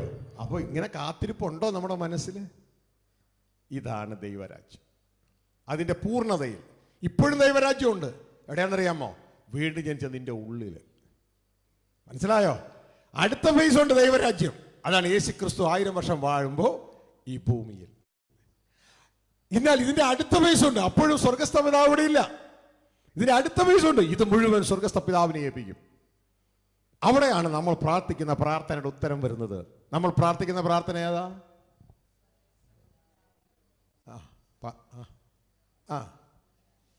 Praise the Lord. ഈ സഭ അത് പ്രാർത്ഥിക്കുന്നതിനായ ദൈവത്തിന് സ്തോത്രം. സാധാരണ സഭകളിൽ അത് പ്രാർത്ഥിക്കുന്നതിന് വിലക്ക.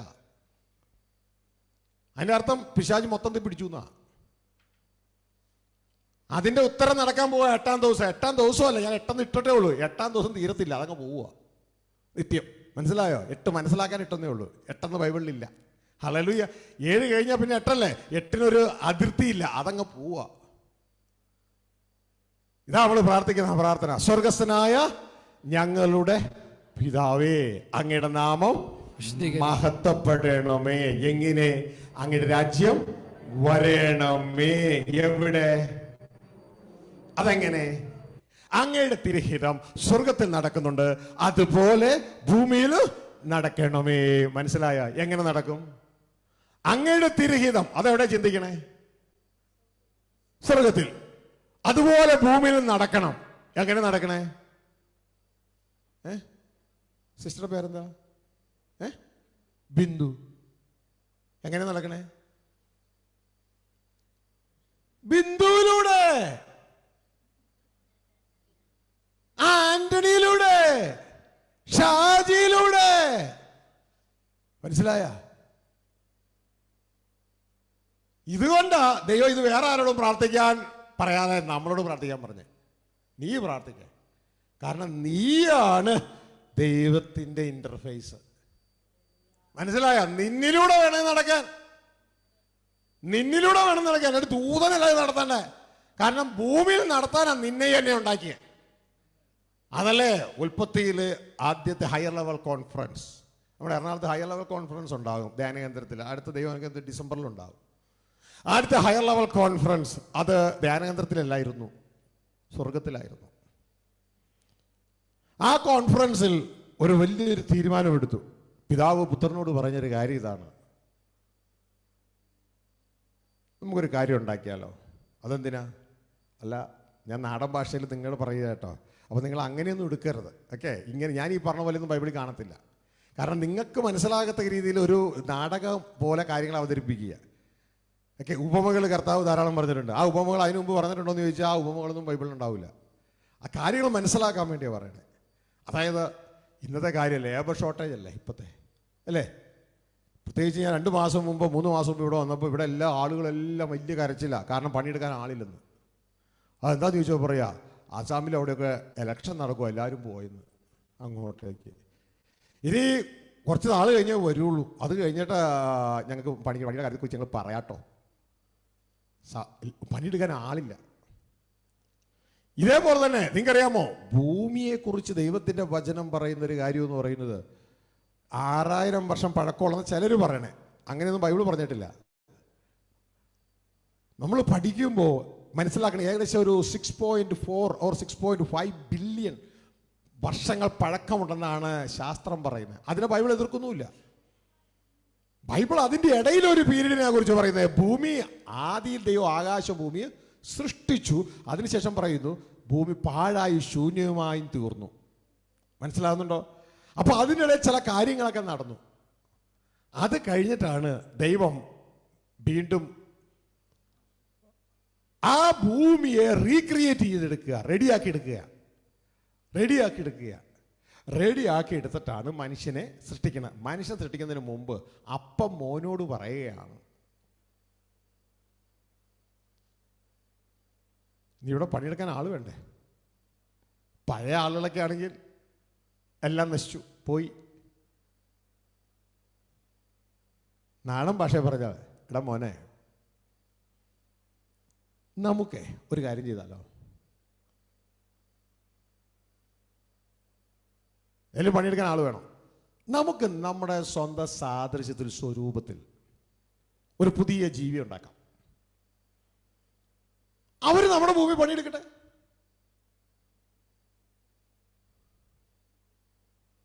അപ്പൊ ജീവി ഉണ്ടാക്കിയിട്ടില്ല, ഉണ്ടാക്കാൻ പോണേ ഉള്ളൂ. ബൈബിളിന്റെ ഭാഷ പറഞ്ഞാൽ നമുക്ക് സ്വന്തം സാദൃശ്യത്തിൽ, സ്വരൂപത്തിൽ മനുഷ്യനെ ഉണ്ടാക്കാം. അവർ നമ്മുടെ ഭൂമിയെ വാഴട്ടെ. ബിന്ദു ആ ഭൂമിയെ വാഴണ്ടേ? ഷാജി ആ ഭൂമിയെ വാഴണ്ടേ? മനസ്സിലായോ? അന്ന് ദൈവം ഉണ്ടാക്കിയ ആദം എന്ന മനുഷ്യന്റെ ഉള്ളിൽ ബിന്ദുവുണ്ട്, ഷാജിയുണ്ട്, ആന്റണിയുണ്ട്, സോഫിയുണ്ട്, ഫിലോമിനയുണ്ട്, ഒക്കെ ഉണ്ട്. എല്ലാം അതിൻ്റെ ഉള്ളിലുണ്ട്. അവരെന്ത് ചെയ്തോളണം? ഭൂമിയെ വാഴട്ടെ. ഇതാണ് ഉടയവൻ തൻ്റെ മകനോട് പറഞ്ഞത്. ഹല്ലേലൂയ. ദൈവ സാദൃശ്യത്തിൽ ഉണ്ടാക്കിയ സ്പീഷ്യസ് ആണ് മനുഷ്യൻ. എന്നാൽ ഇന്ന് അവൻ്റെ ഉള്ളിലെ ദൈവ സാദൃശ്യം പോയി. അവൻ മാനത്തോടെ ഉണ്ടാക്കിയത്, പക്ഷേ അവനിന്ന് വിവേകശൂന്യ മൃഗത്തിന് തുല്യനായി പോയി. പുറകിലേക്ക് പോയി. സൃഷ്ടിപ്പിനെ കുറിച്ചൊക്കെ നാളെ നമുക്ക് വിശദമായിട്ട് ചിന്തിക്കാം, ദൈവം അനുവദിക്കുന്നത്. അവൻ പുറകിലേക്ക് പോയി. എന്നാൽ ദൈവത്തിന്റെ ആത്മാവ് പറയുന്നു, ഇനി റിവേഴ്സ് കയറി പോകരുത്. ദൈവത്തിന്റെ ഇഷ്ടത്തിലേക്ക് പോ. റിവേഴ്സ് കയറി പോയിട്ട് മൃഗത്തിന്റെ ഭാഗത്തേക്ക് പോയിട്ട് കാഴ്ചകൾ കിട്ടുന്നതിന് വേണ്ടിയല്ല നീ നിൽക്കേണ്ട. നിനക്ക് സുബോധം പറഞ്ഞ ആദ്യം നിനക്ക് സുബോധം പറഞ്ഞ, നിനക്കൊരു അപ്പനുണ്ടെന്നുള്ള ബോധം വരുമ്പോൾ നിനക്ക് സുബോധമായി. അപ്പോൾ ലക്ഷ്യത്തിലെത്തിയിട്ടില്ല. ഇനി നടക്കണം നീ. ആ നടക്കാൻ നിനക്ക് വഴി അറിയത്തില്ല. ഒറ്റ കാര്യവും, യേശു അനുഗമിച്ചാൽ മതി, നീ അവിടെ എത്തും. ഹല്ലേലൂയ. യേശു അനുഗമിച്ചാൽ മതി, നീ അവിടെ എത്തും. അതുകൊണ്ടാണ് ഈ പ്രാർത്ഥന നമ്മളോട് പ്രാർത്ഥിക്കാൻ പഠിപ്പിച്ചേ. അവിടെ നമ്മളോട് ഒന്നും പറഞ്ഞില്ല, എനിക്ക് അത് വേണം, ഇത് വേണം, അത് വേണം, ഇത് വേണം ഒന്നും പ്രാർത്ഥിക്കാൻ പറഞ്ഞില്ല. ആദ്യം നീ ചെയ്യേണ്ട, ദൈവരാജ്യം അന്വേഷിച്ചോ, നിനക്ക് വേണ്ടതൊക്കെ അതിൻ്റെ പുറകെ വരും. മനസ്സിലാവുന്നുണ്ടോ? നിനക്ക് വേണ്ടതൊക്കെ നിനക്ക് പുറകെ വരും. കുഞ്ഞുങ്ങളെ, നിങ്ങളുടെ മുമ്പിൽ നിൽക്കുന്ന ഞാനുണ്ടല്ലോ, ബൈബിളിലെ അക്ഷരം പഠിച്ച് തികഞ്ഞവനായതല്ല.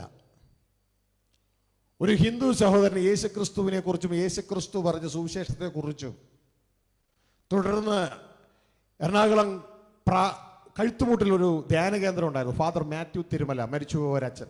ആ അച്ഛൻ്റെ ധ്യാനം കൂടാനും കടന്നു പോയപ്പോൾ തുടർന്ന് എൻ്റെ ജീവിതത്തിൽ വിശുദ്ധ ബൈബിളിലെ വചനങ്ങളിലൂടെ വായിക്കുകയും മനസ്സിലാക്കുകയും ദൈവത്തിൻ്റെ ആത്മാവ് എന്നെ ഇടപെടുകയും ചെയ്തപ്പോൾ ഒരു ദരിദ്ര കുടുംബത്തിൽ, പട്ടിക ചരിഞ്ഞ് ദ്രവിച്ച ഒരു ദരിദ്ര കുടുംബത്തിൽ, മഴ പെയ്ത വെള്ളം കയറുന്ന, അമ്മയുടെ താലിമാല പണയം വെച്ച് പഠിക്കാൻ അയച്ച ഒരു വ്യക്തിത്വമാണ് ഈ നിൽക്കണത്. 8ാം ക്ലാസ് സ്വഭാവ ദൂഷ്യം കൊണ്ട് 8ാം ക്ലാസ്സിൽ വെച്ച് പഠിത്തം നിർത്തി ദുർഗുണ പരിഹാര പാഠശാലയിലേക്ക് തീരുമാനമെടുത്തൊരു വ്യക്തിയായി നിൽക്കണേ. എന്നെ ഇങ്ങനെ മാറ്റിയതിൻ്റെ സർവ ക്രെഡിറ്റും ദൈവവചനത്തിനാണ്, ദൈവത്തിനാണ്. കാരണം ഈ വചനം അനുസരിച്ചാൽ എൻ്റെ കുഞ്ഞേ നിന്റെ ഭാവി സുരക്ഷിതമാണ്. നീ താൽക്കാലികത്തിൽ നിന്റെ കണ്ണ് വിട്ടുപോകും, നീ മൊത്തം സ്വർഗഭവനത്തിലായിരിക്കും. നീ ശുശ്രൂഷിക്കുവാൻ രാവിലെ ഇറങ്ങി വരുന്നത് എല്ലാം ഇറങ്ങി വരുന്ന ഉയരത്തിൽ നിന്നായിരിക്കും. ഭൂമിയിൽ ശുശ്രൂഷ കഴിഞ്ഞ് നീ തിരിച്ചു കയറിപ്പോകും ക്രിസ്തുവിൽ നിന്റെ അപ്പനോട് കൂടെ ജീവിക്കാൻ. കാരണം നിന്റെ പൗരത്വം അവിടെയാ. അത് മരിക്കാത്ത പൗരത്വം. തലം മാറും. ഹല്ലേലൂയ. പണം നിന്നെ കൺട്രോൾ ചെയ്യില്ല, സാഹചര്യം നിന്നെ കൺട്രോൾ ചെയ്യില്ല, ചുറ്റുപാടും നീ അതിനെയൊക്കെ കൺട്രോൾ ചെയ്യും. കാരണം നീ ഭാവിയിലെ രാജാവാ. നീ ഇന്നേ എല്ലാം നിയന്ത്രിക്കാൻ തുടങ്ങും. നിന്നെ നിയന്ത്രിക്കുന്നത് ക്രിസ്തുവായിരിക്കും, ക്രിസ്തുവിനെ നിയന്ത്രിക്കുന്ന സ്വർഗസ്ഥ പിതാവായിരിക്കും. അങ്ങനെ ഒരു അധികാര സീമയുടെ ചെയിൻ ഓഫ് കമാൻഡ്സിന്റെ കീഴിലായിരിക്കും നീ. അതിൽ നിന്ന് പുറത്തു പോയാൽ അടി കിട്ടുക. നമുക്ക് പലർക്കും ദൈവമക്കൾക്ക് അടി കിട്ടുന്ന കണ്ടിട്ടുണ്ടോ? പാസ്റ്റർമാർക്ക്, ദൈവമക്കൾക്ക്, ദൈവദാസിമാർക്കൊക്കെ അടി കിട്ടുന്നതിന്റെ കാരണം ചെയിൻ ഓഫ് കമാൻഡ് പുറത്തു പോകുന്നത് കൊണ്ടാണ്. ദൈവം വെച്ച് അധികാരാവസ്ഥയ്ക്ക് കീഴിൽ നിൽക്കാതെ പുറത്തു പോകുമ്പോൾ അടി കിട്ടും. അധികാരാവസ്ഥ കീഴിൽ നിന്നോ നീ പ്രൊട്ടക്റ്റഡാ. ആ അമ്പർലയുടെ കീഴിൽ നിന്നോ നീ പ്രൊട്ടക്റ്റഡാ. ഹല്ലേലൂയ. അധികാരത്തിന് പുറത്തു പോയാൽ നീ പ്രൊട്ടക്റ്റഡ് അല്ല, അടി കിട്ടും, പർസലാ. ഹല്ലേലൂയ. ഇതുകൊണ്ട് ദൈവത്തിന്റെ വചനം പറയുന്നത് സ്ത്രീയുടെ തല പുരുഷൻ, പുരുഷന്റെ തല ക്രിസ്തു, ക്രിസ്തുവിന്റെ തല ദൈവം എന്ന് നിങ്ങൾ അറിയണം. ഈ അറിവ് വ്യക്തമായി വേണം. ദൈവം വെച്ച എല്ലാ അധികാരത്തിനും കീഴടങ്ങിയിരിക്കണം. അധികാരത്തോട് മറക്കുന്നവൻ ദൈവിക വ്യവസ്ഥയോട് മറക്കുന്നു. ദൈവത്തിന് വചനം പറയാം, വ്യവസ്ഥയോട് മറക്കുന്നവൻ ശിക്ഷാവിധി പ്രാപിക്കും. ഹല്ലേലൂയ. പലപ്പോഴും തിരിച്ചറിയാം, പലരും ശിക്ഷാവിധി പ്രാപിക്കുന്നു, പറഞ്ഞനുസരിക്കത്തില്ല, അവസാനം കിടന്ന് കരയും. അപ്പോഴും പറഞ്ഞു കൊടുക്കാൻ പറ്റത്തില്ല. കൊച്ചേ, മോളെ, മോനെ, നിന്റെ പ്രശ്നം ഇതാ, പറഞ്ഞു കൊടുക്കാൻ പറ്റില്ല. കാരണം എടറും. അപ്പോഴും അവരോട് പറയും, നിങ്ങളെ തന്നെ ഒന്ന് പരിശോധിക്കുക. 119 സങ്കീർത്തനം 67 വചനം വെച്ചൊന്ന് നിങ്ങളെ തന്നെ പരിശോധിക്കുക. അപ്പോൾ നിങ്ങൾക്ക് മനസ്സിലാകും എവിടെ വെച്ച്, എപ്പോ, എങ്ങനെയാണ് സംഭവിച്ചത്. ദൈവത്തോട് പ്രാർത്ഥിക്കുക. ദൈവം നിങ്ങൾക്ക് കാര്യങ്ങൾ വ്യക്തമാക്കി തരും. തിരിച്ചറിയുക. കാരണം ദൈവത്തിന്റെ വചനം പറയും, ഞാൻ കഷ്ടതയിലാകുന്നതിന് മുമ്പ് വായിച്ചോളൂ. കഷ്ടതയിലാകുന്നതിന് മുമ്പേ ഞാൻ തെറ്റിപ്പോയി, ഇപ്പോഴോ ഞാൻ നിന്റെ വചനത്തെ പ്രമാണിക്കുന്നു. മനസ്സിലായോ? കഷ്ടതയിലാകുന്നതിനും എനിക്ക് എന്നാ പറ്റി? തെറ്റിപ്പോയി. ഞാൻ തെറ്റിപ്പോയി. അപ്പൊ തെറ്റാണ് ഈ കഷ്ടതയിലേക്ക് എന്നെ തള്ളിവിട്ടത്. തിന്മ ചെയ്തിട്ട് കഷ്ടത അനുഭവിക്കുന്നവർ ധാരാളം കാണാം, നന്മ ചെയ്തിട്ട് കഷ്ടം അനുഭവിക്കുന്നവരെയും കാണാം. പക്ഷെ നന്മ ചെയ്തിട്ട് ആ കഷ്ടം അനുഭവിച്ചാൽ ദൈവത്തിന് പ്രസാദമാണ്. ഹല്ലേലൂയ. തിന്മ ചെയ്തിട്ട് കഷ്ടം അനുഭവിച്ചതുകൊണ്ടൊരു കാര്യമില്ല. അത് നമ്മുടെ മേൽ വരുന്ന അപ്പൻ്റെ ശിക്ഷയായി മാറും.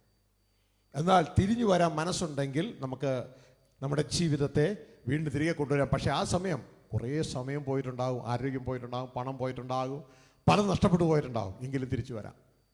അതുകൊണ്ട് എൻ്റെ പ്രിയ കുഞ്ഞുങ്ങളെ, അതിലേക്കൊന്നും ആരും പോകരുത്, ശ്രദ്ധിക്കുക. ഇപ്പോൾ ദൈവത്തിൻ്റെ ആത്മാവ് നമ്മളോട് പറയുന്നത് റിവേഴ്സ് പോകരുത്. മതം ഒന്നും നമ്മളെ ഫോർവേഡ് കൊണ്ടുപോകത്തില്ല, റിവേഴ്സിൽ നിർത്തത്തുള്ളൂ. റിവേഴ്സ് നിർത്താം. അവിടെ തന്നെ നിന്നുകൊണ്ട്, ഇവിടെ നിന്നുകൊണ്ട് എല്ലാം ശ്രദ്ധിച്ചോ. നിങ്ങൾ ഈ ന്യൂസ് പേപ്പർ തുറന്നു നോക്കിക്കോ. ന്യൂസ് പേപ്പർ തുറന്നു നോക്കുമ്പോൾ നിങ്ങൾക്ക് കാണാം, എന്തോ ഉദ്ദിഷ്ട കാര്യങ്ങൾ സാധിച്ചു എന്ന് പറഞ്ഞ് നന്മ പറഞ്ഞുകൊണ്ട് ഒരു ഇതൊക്കെ ഇല്ലേ, കോളങ്ങൾ കാണാം നിങ്ങൾക്ക്. എന്തുവാ മനുഷ്യന്റെ ഉദ്ദിഷ്ട കാര്യം ഈ പുണ്യാളൻ അല്ലെങ്കിൽ ഈ പുണ്യവതി അല്ലെങ്കിൽ ഈ ദേവൻ അല്ലെങ്കിൽ ദേവി അല്ലെങ്കിൽ ഈ ദൈവം സാധിച്ച് തന്നു.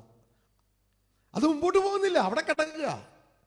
എന്നാൽ ക്രിസ്തു പറഞ്ഞ ഇതൊന്നുമല്ല. ദൈവത്തെ പുകഴ്ത്തിപ്പറഞ്ഞ കാര്യം മേടിക്കുന്ന പരിപാടി ബൈബിളിൽ കാണാനില്ല. അത് പറഞ്ഞത് ബൈബിളിലുണ്ട്, പക്ഷെ അത് പറഞ്ഞത് പിശാചാ. ആരോടാ പറഞ്ഞെന്നറിയോ? യേശുവിനോട് പറഞ്ഞേ, ആരാധിച്ചാൽ ഞാൻ നിനക്ക് ഇതൊക്കെ തരാ. ലൂക്കോസ് 4-ലും മത്തായി 4-ലും ഉണ്ട്. അവിടെ പറയുന്നൊരു കാര്യം, എന്നെ വീണ് നമസ്കരിച്ചാൽ മതി. ഇതൊക്കെ ഏതൊക്കെ ജനം അന്വേഷിക്കുന്നത് മുഴുവൻ. മനസ്സിലായോ? ജനം അന്വേഷിക്കുന്നത് ലോകത്തിന്റെ മഹത്വം, അതൊക്കെ ഞാൻ നിനക്ക് തരാം. ഇത് ദൈവത്തിന്റെ പ്രിൻസിപ്പിൾ അല്ല. ദൈവം നമ്മുടെ അപ്പനാണ്. നിങ്ങൾ ആരെങ്കിലും നിങ്ങളുടെ മക്കൾ നിങ്ങളുടെ ചുറ്റും കിടന്നുണ്ട് അപ്പൻ വലിയവൻ, അപ്പൻ നല്ലവൻ എന്ന് പറഞ്ഞിട്ടാണോ വില കൊടുക്കണേ? അങ്ങനെ പറഞ്ഞാൽ നിങ്ങൾ എന്നാ ചെയ്യും? നീ നിറ കളിയാക്കുവാണോ? അപ്പനാണോ? He's a source and sustainer. അപ്പനെ സംബന്ധിച്ചറിയാമോ? അപ്പന് കൊടുക്കുന്നതിലാണ് താല്പര്യം. പക്ഷെ ഒറ്റ കാര്യമുള്ളൂ മനസ്സിൽ, നീ എൻ്റെ അതോറിറ്റിക്ക് കീഴിലായിരിക്കണം. നീ എൻ്റെ അതോറിറ്റിക്ക് കീഴിലാണ്. കൊടുക്കുന്നതിൽ സന്തോഷമുള്ള ആളാണ് അപ്പൻ. ഭൂമിയിലെ അപ്പന്മാരായ നമ്മൾ അങ്ങനെയെങ്കിൽ സ്വർഗസ്ഥ പിതാവ് എത്രയധികം. കർത്താവ് ഒരിക്കലും കമ്പയർ ചെയ്യുന്നുണ്ട്. ദോഷികളായ നിങ്ങൾ നിങ്ങളുടെ മക്കൾക്ക് നല്ല ദാനങ്ങൾ കൊടുക്കുന്നുവെങ്കിൽ സ്വർഗസ്ഥനായ നിങ്ങളുടെ പിതാവ് തന്നോട് ചോദിക്കുന്നവർക്ക് എത്രയധികം നന്മ, എത്രയധികം പരിശുദ്ധാത്മാവിനെ കൊടുക്കും. ഇതാണ് അപ്പൻ. ഹല്ലേലൂയ. ഈ അപ്പനെ നമ്മൾ മൂവ് ചെയ്യണമെങ്കിൽ ഒറ്റ കാര്യം ചെയ്താൽ മതി. അപ്പനെ അനുസരിച്ച് അപ്പനെ ബഹുമാനിച്ച് കൂടെ നിന്നാൽ മതി.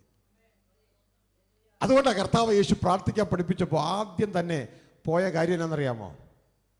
ബഹുമാനം. ആ പ്രാർത്ഥന ആദ്യം എന്നാ പറയണേ? ബഹുമാനം അല്ലേ? അഡ്രസ് ചെയ്തു ആദ്യം, സ്വർഗസ്ഥനായ ഞങ്ങളുടെ പിതാവേ. പിതാവേ, അല്ലെങ്കിൽ പിതാവേ എന്ന് വിളിച്ചാൽ ഭൂമിയിലെ ചാക്കോച്ചനോ യോസഫോ വിളി, എന്താടാ മോനെ വിളിച്ചോന്ന് ചോദിക്കും. അപ്പൊ കറക്റ്റ് ആയിട്ട് സ്ഥലം പറയണം, സ്വർഗസ്ഥനായ ഞങ്ങളുടെ പിതാവേ. എന്നിട്ട് അടുത്തത് ബഹുമാനം, അങ്ങയുടെ നാമം വിശദീകരിക്കപ്പെടണം, മഹത്വപ്പെടണമേ. ഹല്ലേലൂയ ബി ദൈ നെയിം. മനസ്സിലാവുന്നുണ്ടോ? എങ്ങനെയാണ് മഹത്വപ്പെടുന്നതാണ് താഴെ, അല്ലാണ്ട് വാക്കുകൊണ്ടല്ല മഹത്വപ്പെടുത്തേണ്ടേ.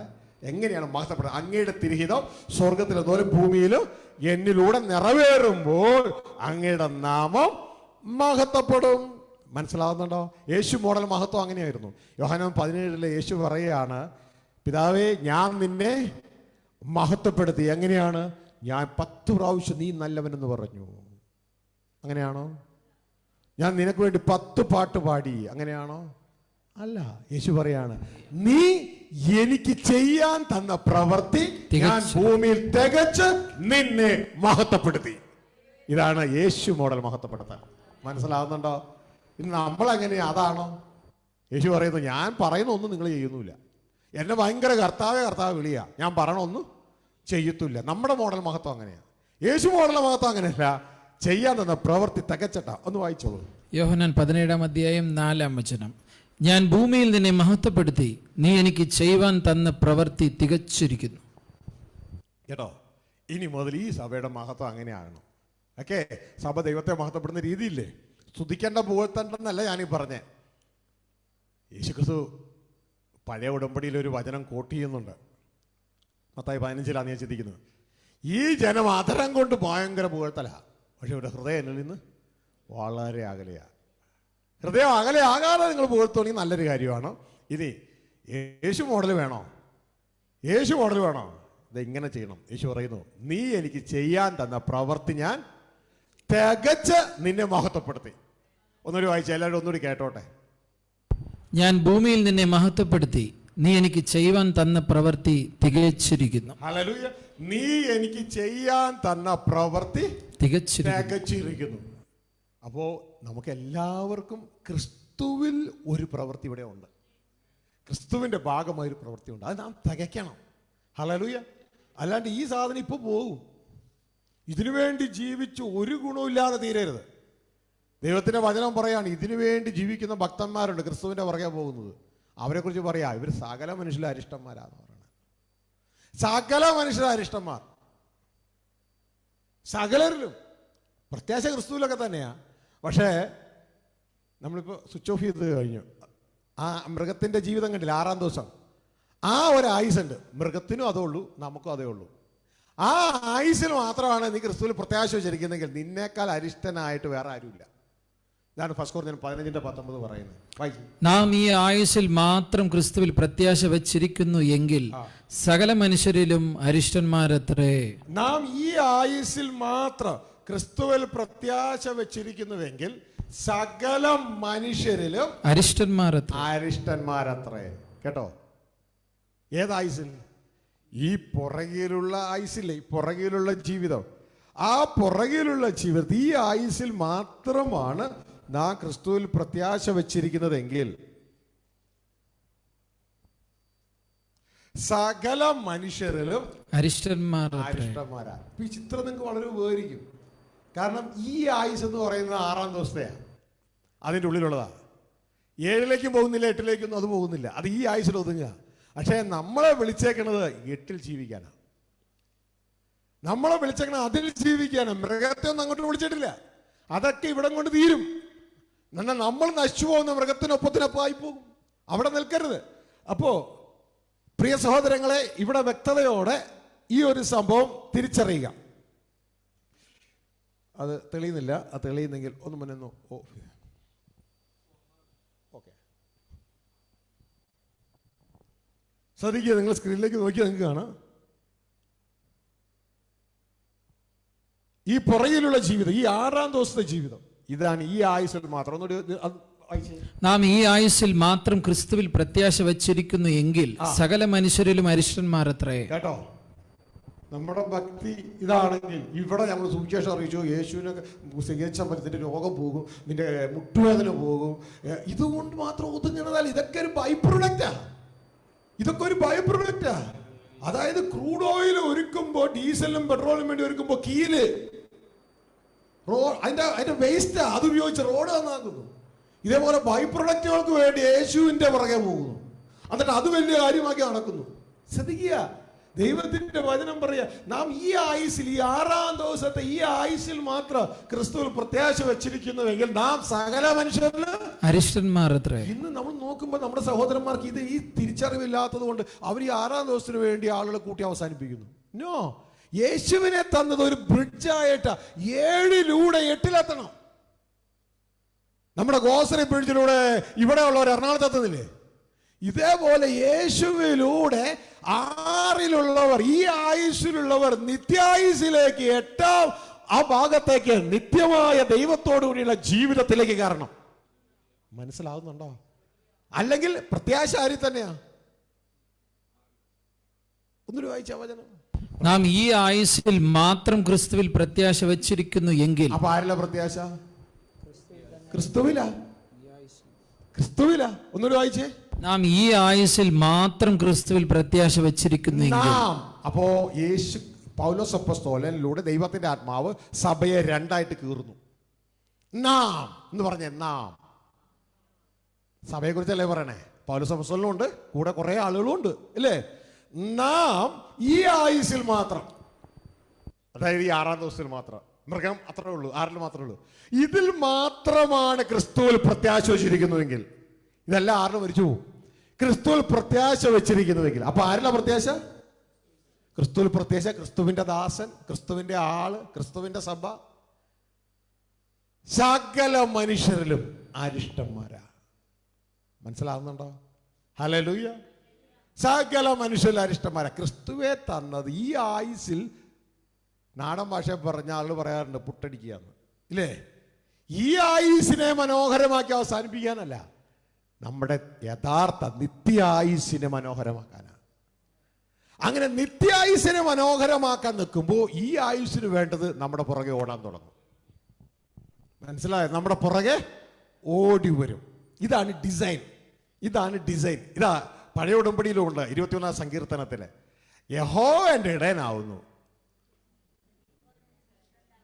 അത് മതി, ബാക്കി ഓട്ടോമാറ്റിക്കാ. അവിടെ നിന്ന് പിന്നെ എല്ലാം കൽപ്പിച്ചിരിക്കുക. അവിടെ കൽപ്പിച്ചിരിക്കുക യഹോവന്റെ ഇടയനാവുന്നു, അതുകൊണ്ട് നന്മയും കരുണയും ആയുഷ്കാലമൊക്കെ എൻ്റെ പിന്നാലെ വരും. ഞാൻ അതിൻ്റെ പിന്നാലെ പോകല. ഞാൻ അതിൻ്റെ പിന്നാലെ പോകുമ്പോൾ അത് എന്നെ വിട്ട് ഓടും. ഞാൻ അതിനെ പിടിക്കാൻ പുറകെ ഓടും.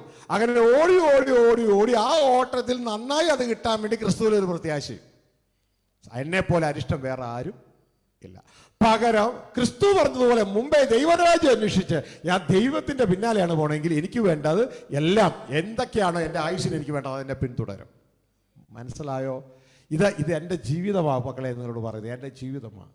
ക്രിസ്തുവെ തന്നത് ഈ ആയുസ്സിൽ അവസാനിക്കാനല്ല, നമ്മൾ നിത്യായുസ്സിലേക്ക് പിതാവോടൊപ്പം ജീവിക്കാൻ ക്രിസ്തു നമുക്കൊരു പാലമായി മാറുകയാണ്, ബ്രിഡ്ജായി മാറുകയാണ്. നിങ്ങൾ ഈ ദേശക്കാർക്ക് ഗോസറി ബ്രിഡ്ജ് കണ്ടാൽ മതി.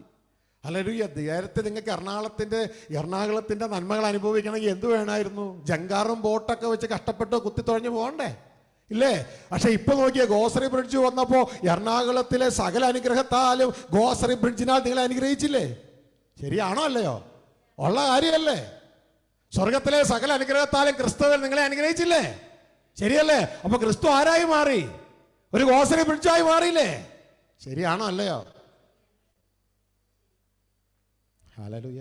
അല്ലാണ്ട് ഗോസറി ബ്രിഡ്ജ് ഉപയോഗിച്ച് നിങ്ങൾ വൈപ്പിന്റെ കാര്യം മാത്രം നന്നാക്കാൻ നോക്കുമോ? അവിടുന്ന് സാധനം ഇമ്പോർട്ട് ചെയ്യാൻ പഠിക്കണം. എറണാകുളത്ത് ഇങ്ങോട്ടേക്ക് കൊണ്ടുവരാൻ പഠിക്കണം ക്രിസ്തു ഉപയോഗിച്ച്. തുടർന്ന് എറണാകുളവുമായിട്ടൊരു ബന്ധമായി തീരും. അല്ലേ? അങ്ങനെയല്ലേ വൈപ്പിൻകാർക്ക് ഇപ്പോൾ ഉള്ളേ? ഇല്ലേ? എറണാകുളത്ത് ബിസിനസ് ചെയ്യുന്നവരല്ലേ? കാരണം ഈ ബ്രിഡ്ജിലൂടെ ദിവസവും കയറി അങ്ങോട്ടും ഇങ്ങോട്ടും യാത്രയാ. ഇതാ യേശു പറഞ്ഞേ, ഞാനാണ് വാതിൽ, ഞാനാണ് വഴി, എന്നിലൂടെ എറണാകുളത്ത് വരാനല്ല പറഞ്ഞേ, എന്നിലൂടെ അകത്ത് സ്വർഗത്തിൽ വാ, അവിടെ നിന്ന് നീ പുറത്തേക്ക് വൈപ്പിനിൽ പോ. അങ്ങനെ എറണാകുളത്തും വൈപ്പിനിലും ഒരുമിച്ച് ജീവിക്കുന്ന ധാരാളം ബേച്ചിൽ കണ്ടെത്തും. ശരിയല്ലേ? അങ്ങനെ യേശു പറഞ്ഞാട്ടോ ഓർമ്മയുണ്ടോ? ഞാൻ ഓർക്കുന്നില്ല, നിങ്ങൾ ഓർത്ത് നല്ല കാര്യം. യേശു ഒരിക്കലും പറഞ്ഞില്ല എറണാകുളം വൈപ്പിനൊന്നും. യേശു പറഞ്ഞത് അകത്ത്, അകവും പുറവും എന്ന് പറഞ്ഞേ. അകം എന്ന് വെച്ചാൽ ദൈവരാജ്യം, പുറം എന്ന് വെച്ചാൽ ലോകം. മനസ്സിലായോ? വായിച്ചേ 10:9, യോഹന്നാൻ 10:9. ഗോസറിയൊക്കെ വെച്ചോ നിങ്ങൾക്ക് മനസ്സിലാകാൻ വേണ്ടി. യോഹന്നാൻ 10:9 ഞാൻ വാതിലാകുന്നു, എന്നിലൂടെ കടക്കുന്നവൻ രക്ഷപ്പെടും, അവൻ അകത്ത് വരികയും പുറത്തു പോവുകയും മേയ്ച്ചൽ കണ്ടെത്തുകയും ചെയ്യും. മേയ്ച്ചൽ കണ്ടെത്താൻ ആത്മീയ മേച്ചിലാണെങ്കിലും ഭൗതിക മേച്ചിലാണെങ്കിലും അകത്ത് ജീവിച്ചാൽ മതി. യേശു പറയാണ്, ഞാൻ വാതിലാകുന്നു, എന്നിലൂടെ കടക്കുന്നവൻ രക്ഷപ്പെടും. അല്ല, സ്പിരിച്വൽ വാതിൽ. ഇതണ്ട, ഈ ചർച്ചിനൊരു വാതിൽ കണ്ട ഫ്രണ്ടില്. പുറത്ത് നിൽക്കുന്നവർക്ക് പുറത്ത് നിൽക്കാം, അകത്ത് വരേണ്ടവന് അകത്ത് വന്ന് വചനം കേൾക്കാം, മേച്ചിൽ ധാരാളം കണ്ടെത്താം. അപ്പൊ യേശു പറയാ, ഞാൻ വാതിലാണ്, എന്നിലൂടെ എന്ത് ചെയ്യണം? കടക്കുന്നവൻ. അല്ലാണ്ട് ഞാനല്ല ഡെസ്റ്റിനേഷൻ, ഞാൻ വാതിലാണ്. ഹല്ലേലൂയ. എന്നിലൂടെ അകത്ത് വരണം, പിതാവിന്റെ വീട്ടിലേക്ക് വരണം. അവിടെ വരുമ്പോ പിതാവ് നിനക്ക് ധാരാളം ഒരുക്കി വെച്ചിട്ടുണ്ട്. നിനക്ക് മേച്ചിൽ കണ്ടെത്താം, ധാരാളം മേച്ചിലുണ്ട്. അത് ഭൂമിയിൽ ജീവിക്കാനുള്ളത് കൊണ്ട്, നിന്റെ ആത്മമണ്ഡലത്തിൽ നിന്റെ ദേഹി ജീവിക്കാനുള്ളത് എല്ലാം ഉണ്ട്. ഹല്ലേലൂയ. അത് നീ കണ്ടിട്ട് അതിനൊക്കെ ധാരാളം മേച്ചിൽ കിട്ടി. പിന്നെ നിനക്ക് ശരീരം ഉള്ളതുകൊണ്ട് പുറത്തേക്ക് പോവാം. നിന്റെ മരണം വരെ നിന്നെ ശവപ്പെട്ടിയിലിട്ട് മൂടി പുറത്ത് കാണണമെന്ന് നമുക്ക് പുറത്ത് പോവാം. അന്ന് വരെ നിനക്ക് അകത്തുനിന്ന് കിട്ടിയത് പുറത്തേക്ക് വിളമ്പുകയും ചെയ്യാം. വേണ്ട, ഇപ്പൊ വിളമ്പണണ്ട, അകത്തുനിന്ന് കിട്ടുന്നത് പുറത്തേക്ക് വിളമ്പുന്നു. അപ്പൊ നീ അത് വിളമ്പുമ്പോഴോ സ്വർഗം ഭൂമിയിൽ വെളിപ്പെടും, ദൈവത്തിന്റെ ചിന്തകൾ ഭൂമിയിൽ വെളിപ്പെടും. അങ്ങനെ ദൈവത്തിന്റെ ചിന്തകൾ ഭൂമിയിൽ വെളിപ്പെടുമ്പോൾ ഈ ജനത്തിന്റെ ഹൃദയം പ്രകാശിക്കും. അങ്ങനെ നീ ഈ ലോകത്തിന്റെ വെളിച്ചമായി തീരും. നിനക്കിഷ്ടമുള്ളതല്ല നീ പറയണേ, നീ ഫേസ്ബുക്കിൽ കണ്ടതല്ല പറയണേ, യൂട്യൂബിൽ കേട്ടതല്ല പറയണേ, സ്വർഗത്തിൽ നീ കേട്ടത് നീ പറയാൻ തുടങ്ങും. ഇതാ യോഹന്നാൻ പറയുന്നത്, ഞങ്ങൾ കണ്ടും കേട്ടുമുള്ളത് ഞങ്ങൾ നിങ്ങളോട് പറയുന്നു. ഞങ്ങൾ സ്വർഗത്തിൽ കണ്ടും കേട്ടുമുള്ളത്. അപ്പൊ സ്വർഗത്തിൽ ജീവിക്കുന്നതിന് എന്നാ ഉണ്ട്? കാണാനും ഉണ്ട്, കേൾക്കാനും ഉണ്ട്. പക്ഷെ നമ്മൾ ഭൂമിയിൽ മാത്രമേ കാണുള്ളൂ, അല്ലേ? അതാ പ്രശ്നം. അവിടെ കാണും. അത് നേരത്തെ നിങ്ങളോട് പറഞ്ഞേ, ശുശ്രൂഷ കഴിഞ്ഞിട്ട് കയറി പോകണം, അവിടുന്ന് കേൾക്കണം, കാണണം, താഴേക്ക് ഇറങ്ങി വരണം, ശരീരം ഉപയോഗിച്ച് പറയണം, ജനത്തിന് വെളിച്ചം കൊടുക്കണം. മനസ്സിലാവുന്നുണ്ടോ? ആ നിരന്തരം അങ്ങനെ ഒരു ജീവിതമായി തീരണം നമ്മുടേത്. അങ്ങനെ ഒരു ജീവിതമാണ്. നമ്മളെ കാണണ്ട, നമ്മളെ കാണുന്നവൻ ക്രിസ്തുവെ കാണണം, ക്രിസ്തുവെ കാണുന്നവൻ പിതാവിനെ കാണണം. ഹല്ലേലൂയ. അങ്ങനെ നമ്മൾ ദൈവത്തിൻ്റെ ഇന്റർഫേസ് ആയിട്ട് ഭൂമിയിൽ മാറണം. ഇന്റർഫേസ് ആയിട്ട്. ഇന്റർഫേസ് നിങ്ങൾ രാവിലെ കേട്ടല്ലോ. ഹല്ലേലൂയ. ദാ ഈ നിങ്ങളുടെ മുമ്പിലിരിക്കുന്ന സ്പീക്കർ ഒരു ഇന്റർഫേസാ. ഹല്ലേലൂയ. സ്പീക്കർ സ്വയം ഒന്നും ചെയ്യത്തില്ല. രാവിലെ കേട്ടില്ലേ? നിങ്ങൾ പറയാണ്, സ്പീക്കറെ നീ എന്താ ഇങ്ങനെയൊക്കെ പറയണേ? എന്ന് സ്പീക്കർ പറയും, ആമേൻ ഞാൻ നിങ്ങളോട് പറയുന്നു, എനിക്ക് സ്വയമേ ഒന്നും പറയാൻ സാധ്യമല്ല. ഷാജി എന്താണോ ഈ മൈക്കിലൂടെ പറയുന്നത് അത് ഞാൻ അങ്ങനെ തന്നെ പറയുന്നതേ ഉള്ളൂ. ദൈവത്തിന്റെ ഇന്റർഫേസ് എങ്ങനെയാണ്? ദൈവത്തിന്റെ ഇന്റർഫേസും പറയും, എനിക്ക് സ്വയം ഒന്നും പറയാൻ പറ്റില്ല. സ്വർഗത്തിലെ ദൈവത്തിൽ നിന്ന് ക്രിസ്തുവിലൂടെ ഞങ്ങൾ എന്ത് കേൾക്കുന്നുവോ അത് ഞാൻ നിങ്ങളോട് പറയുന്നു. ഹല്ലേലൂയ. ഇതാണ് നമ്മൾ. ഇതാ ഇങ്ങനെ ജീവിച്ചാൽ നമ്മൾ തെരഞ്ഞെടുക്കപ്പെടും. ദൈവത്തെ ജഡത്തിൽ വെളിപ്പെടുത്തി ജീവിക്കണം. അങ്ങനെയുള്ളവർ തെരഞ്ഞെടുക്കപ്പെടും. നമ്മുടെ ടൈറ്റിൽ എന്തുവാ? മനുഷ്യർക്ക് മറഞ്ഞുപോയ അന്യദേവാസനെ ഒന്ന് ശ്രദ്ധിച്ച് ദൈവത്തിന് തട്ടി വിളിച്ച് ഉറങ്ങരുത്, ശ്രദ്ധിച്ച് കേൾക്കണം. ഈ ലോകത്തിന്റെ വെളിച്ചമായി തീരേണ്ടതാ. ഹല്ലേലൂയ. നമ്മുടെ ടൈറ്റിൽ എന്തുവാ? നമ്മുടെ ടൈറ്റിലാണ് മനുഷ്യർക്ക് മറഞ്ഞുപോയ വിളിയും തെരഞ്ഞെടുപ്പും മനുഷ്യർക്ക് വെളിപ്പെടുത്തി കൊടുക്കുക. മനസ്സിലാവുന്നുണ്ടോ? ഇതാണ് ടൈറ്റിൽ. സഭയ്ക്ക് വെളിപ്പെടുത്തി കൊടുക്കുക. ഇതും മനസ്സിലാക്കുക. നിന്റെ വിളി ഇതാണ്. അതിലേക്ക് തെരഞ്ഞെടുക്കാൻ നീ ദൈവത്തിന്റെ ഇന്റർഫേസ് ആയിട്ട് ജീവിക്കണം. ദൈവത്തെ ജഡത്തിൽ വെളിപ്പെടുത്തി ജീവിക്കണം. മനസ്സിലായോ? ഇത്രയുള്ളൂ. ദൈവത്തെ ജഡത്തിൽ വെളിപ്പെടുത്തി. ഇനി നമ്മളെ അല്ല കാണേണ്ടത്, നമ്മളിലൂടെ ദൈവത്തെ കാണണം. ഇനി നമ്മൾ നമ്മുടെ ഫേസ്ബുക്ക് അല്ല, നമ്മൾ ഗോഡ്സ് ബുക്കായി മാറണം. മനസ്സിലായോ? ഗോഡ്സ് ഫേസ് നമ്മളിലൂടെ കാണണം. ഹല്ലേലൂയ. നമ്മളുടെ ഫേസ് അല്ല, ദൈവത്തിന്റെ ഫേസ് നമ്മളിലൂടെ കാണണം. നിങ്ങൾക്ക് ഫേസ്ബുക്ക് ഉണ്ടോ? ഉണ്ടോ? അതിൽ ആരുടെ ഫേസാ? നമ്മുടെ ഫേസ് അല്ലേ? ഇല്ലേ? അപ്പോൾ നമ്മളുടെ ഫേസ് കാണുമ്പോൾ അവർക്കത് ദൈവത്തിൻ്റെ ഫേസ് നമ്മളിലൂടെ അവർ കാണണം. ഇന്ന് ഞങ്ങളിങ്ങനെ യാത്ര പോരുമായിരുന്നു, വണ്ടിയിൽ ഇങ്ങോട്ട് രാവിലെ ഇങ്ങനെ യാത്ര പോരും. അപ്പോൾ എൻ്റെ ഒരു വണ്ടി സർവീസിന് വേണ്ടി ഞാനൊന്ന് റിക്വസ്റ്റ് ഇട്ടു. അപ്പോൾ അതിലൊരു സ്ത്രീയാണ് വാട്സപ്പിൽ കിടക്കുന്നുണ്ട്. സ്ത്രീ വാട്സപ്പ് മെസ്സേജൊക്കെ ഇട്ടു, സാറേ ഇന്ന സമയത്ത് കൊണ്ടുവരണം എന്ന്. അത് കുറച്ച് ഇൻസ്ട്രക്ടർ പറഞ്ഞിട്ട് ചോദിച്ചു. ഞാനൊരു പേഴ്സണൽ ചോദ്യം ചോദിച്ചോട്ടെ, എനിക്കത് മനസ്സിലായില്ല എന്നെ ഈ ചോദിച്ചതെന്ന്. എന്നിട്ട് ആ പേഴ്സണൽ ചോദ്യം ചോദിച്ചത് എന്തോ ഒരു സംഭവം ചോദിച്ചു, എനിക്ക് മനസ്സിലായില്ല. ഞാൻ പിന്നെ സഹോദരന്മാരെ കൊടുത്തു, എന്തോ ഈ ചോദിച്ച സ്ത്രീയെ. പേഴ്സണൽ ചോദ്യം ഇതായിരുന്നു, അതെ നിങ്ങളൊരു പാസ്റ്ററാണോ? അപ്പം ഞാൻ എൻ്റെ പേര് എവിടെ എങ്ങനെ എഴുതി വെച്ചിട്ടുള്ള പാസ്റ്ററാണെന്നുള്ളത്. അപ്പം എൻ്റെ ഹൃദയത്തിൽ വന്നൊരു ചിന്ത ഇത്, ഈ എങ്ങനെ ഈ സഹോദരി അറിഞ്ഞു ഇങ്ങനൊരു കാര്യം? ഞങ്ങൾ ജീവിതത്തിൽ കണ്ടിട്ടില്ല, കേട്ടിട്ടില്ല, പക്ഷെ ചോദിക്കുക നിങ്ങളൊരു പാസ്റ്ററാണോ? എൻ്റെ പ്രിയ സഹോദരങ്ങളെ, ഇവിടെ ഞാൻ നിങ്ങൾ മനസ്സിലാക്കേണ്ടത്, പത്രോസിനെ കുറിച്ച് പറയുന്നുണ്ട്. പത്രോസിനെ കാണാതെ ഒരു സ്ഥലം, നിന്റെ ഉച്ചാരണവും അവനെ വെളിപ്പെടുത്തുന്നു. നമ്മുടെ ഉച്ചാരണം, നമ്മുടെ ജീവിതം, നമ്മുടെ ശൈലി, ഇതൊക്കെ തിരിച്ചറിയാൻ കഴിയുന്നവർക്ക് ദൈവത്തെ വെളിപ്പെടുത്തുന്നതായി തീരണം. ദൈവത്തെ വെളിപ്പെടുത്തുന്നതായി തീരണം. യേശുക്രിസ്തു പറഞ്ഞെങ്ങനെ എങ്ങനെയാണെന്നറിയാമോ? എന്നെ കാണുന്നവൻ പിതാവിനെ കാണുന്നു. പൗലോസ് പറഞ്ഞ എങ്ങനെയാണെന്നറിയാമോ? ഇനി ഞാനല്ല ജീവിക്കുന്നത്, എന്നിൽ ക്രിസ്തു ജീവിക്കുന്നു. ശരീരത്തിൽ നമ്മളെ ആയിരിക്കും കാണുന്നത്, പക്ഷേ നമ്മളിലൂടെ ചില കണ്ണിലൂടെ നോക്കുന്നവർക്ക് ദൈവത്തെ കാണാൻ പറ്റും. എല്ലാവർക്കും പറ്റില്ല, ചിലർക്ക് കാണാൻ പറ്റും. കാരണം അവർക്ക് ആ ഒരു തലം അവർക്ക് മനസ്സിലാകും. അപ്പോൾ എൻ്റെ പ്രിയ സഹോദരങ്ങളെ, നമ്മൾ തിരഞ്ഞെടുക്കപ്പെടണമെങ്കിൽ ദൈവത്തെ ജഡത്തിൽ വെളിപ്പെടുത്തി ജീവിക്കണം. ഇതാണ് സാരം. മനസ്സിലായോ? ആരെ പോലെ? ക്രിസ്തുവെ പോലെ. ഇങ്ങനെ ദൈവവചനം പറയുന്നത് ഇങ്ങനെയാണ്, സഭയിൽ എങ്ങനെ നടക്കണം. ഇതാ ഈ വൈപ്പിൻ സഭയിൽ മാത്രമല്ല, ലോകത്തിൻ്റെ ഏത് സഭയിൽ നിന്നും എന്നെ കേൾക്കുന്ന പ്രിയ കുഞ്ഞുങ്ങളെ, നിങ്ങൾ മനസ്സിലാക്കേണ്ടത് 1 തിമോത്തി 3:15-16 വാക്യത്തിൽ തിമോത്തിയോസിനോട് പൗലോസ് പറഞ്ഞു കൊടുക്കുക. തിമോത്തിയോസ് എന്ന് പറഞ്ഞാൽ പൗലോസിന്റെ ശിഷ്യനാണ്. പറഞ്ഞു കൊടുക്കുകയാണ്, ജീവനുള്ള ദൈവത്തിൻ്റെ സഭയാകുന്ന ദേവാലയത്തിൽ ഒരു വ്യക്തി എങ്ങനെയാണ് നടക്കേണ്ടതെന്ന് നീ അറിയണം. നീ അറിഞ്ഞാലേ മറ്റുള്ളവരെ പറഞ്ഞു കൊടുക്കാൻ പറ്റൂ. അങ്ങനെ നടന്നാലേ ജയിക്കാൻ പറ്റൂ. അപ്പോൾ അങ്ങനെ നടന്നാലേ ജയിക്കാൻ പറ്റൂ. അപ്പോൾ ഞാൻ ഈ ചിത്രം അങ്ങ് മാറ്റോട്ടെ, വിട്ടേക്കട്ടെ. നിങ്ങൾ മറക്കുമോ? മറക്കണം. എന്താ? ഞാൻ അങ്ങനെ പറഞ്ഞാൽ നിങ്ങൾ ഒരിക്കലും മറക്കൂല. കാരണം നമ്മൾ ആദത്തിന്റെ മക്കളല്ലേ. ചെയ്യരുതെന്ന് പറഞ്ഞാൽ ചെയ്തിരിക്കും. അപ്പൊ മറന്നേ കേട്ടോ. ഓക്കെ, ഏത് ദിവസത്തെ മറക്കണ്ടേ? 8 7 8 ഒക്കെ മറന്നേക്കണം. പുറകിലേക്ക് പൊക്കോളണം. എങ്ങോട്ട് പോകണം? അതിന് പുറകിലുള്ളതിന് വേണ്ടി ആരാധനയെ സ്തുതിയും അങ്ങോട്ട് പുറകിലേക്ക് പിടിക്കുക. വേണ്ട, മുമ്പോട്ട് കേട്ടോ. ഞാൻ പറഞ്ഞതൊക്കെ തിരിച്ചെടുത്തു. അപ്പൊ നിങ്ങൾ ഈ സംഭവം ഇനി മറക്കത്തില്ല. അപ്പൊ ഇനി ഞാൻ ആ ചിത്രം അങ്ങ് വിടുക. എന്നിട്ട് ബൈബിളിലെ ഈ ഒരു സംഭവം ഇപ്പോഴും എല്ലാ ഇൻട്രൊഡക്ഷനിൽ നിൽക്കുക, ഒന്നും കയറിപ്പോയിട്ടില്ല ഇതുവരെ. ഓക്കെ, ശ്രദ്ധിക്കുക. ഇവിടെ വിളി എന്താണെന്ന് നിങ്ങൾക്ക് മനസ്സിലായി അല്ലേ? എന്താ നമ്മുടെ വിളി?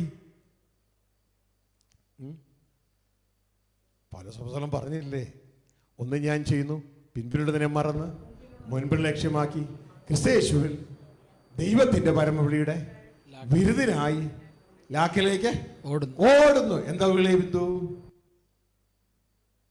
വിളി എന്താ? പരമവിളി, ദൈവത്തിന്റെ. ഓക്കെ, പരമവിളിയാണ്, ദൈവത്തിന്റെ വിളിയാണ്. അത് ബിന്ദുവിനെന്താ? അടുത്തിരിക്കുന്ന സഹോദരിയുടെ പേരെന്താ? ആശ. ഓക്കെ, ആശയ്ക്ക് അതെന്താ?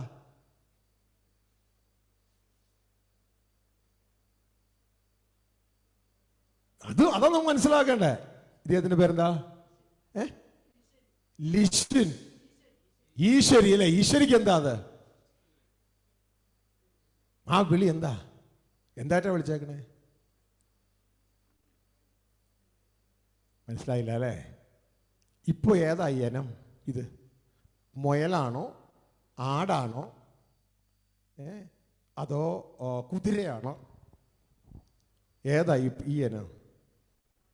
മനുഷ്യൻ അല്ലേ? മനുഷ്യനല്ലേ?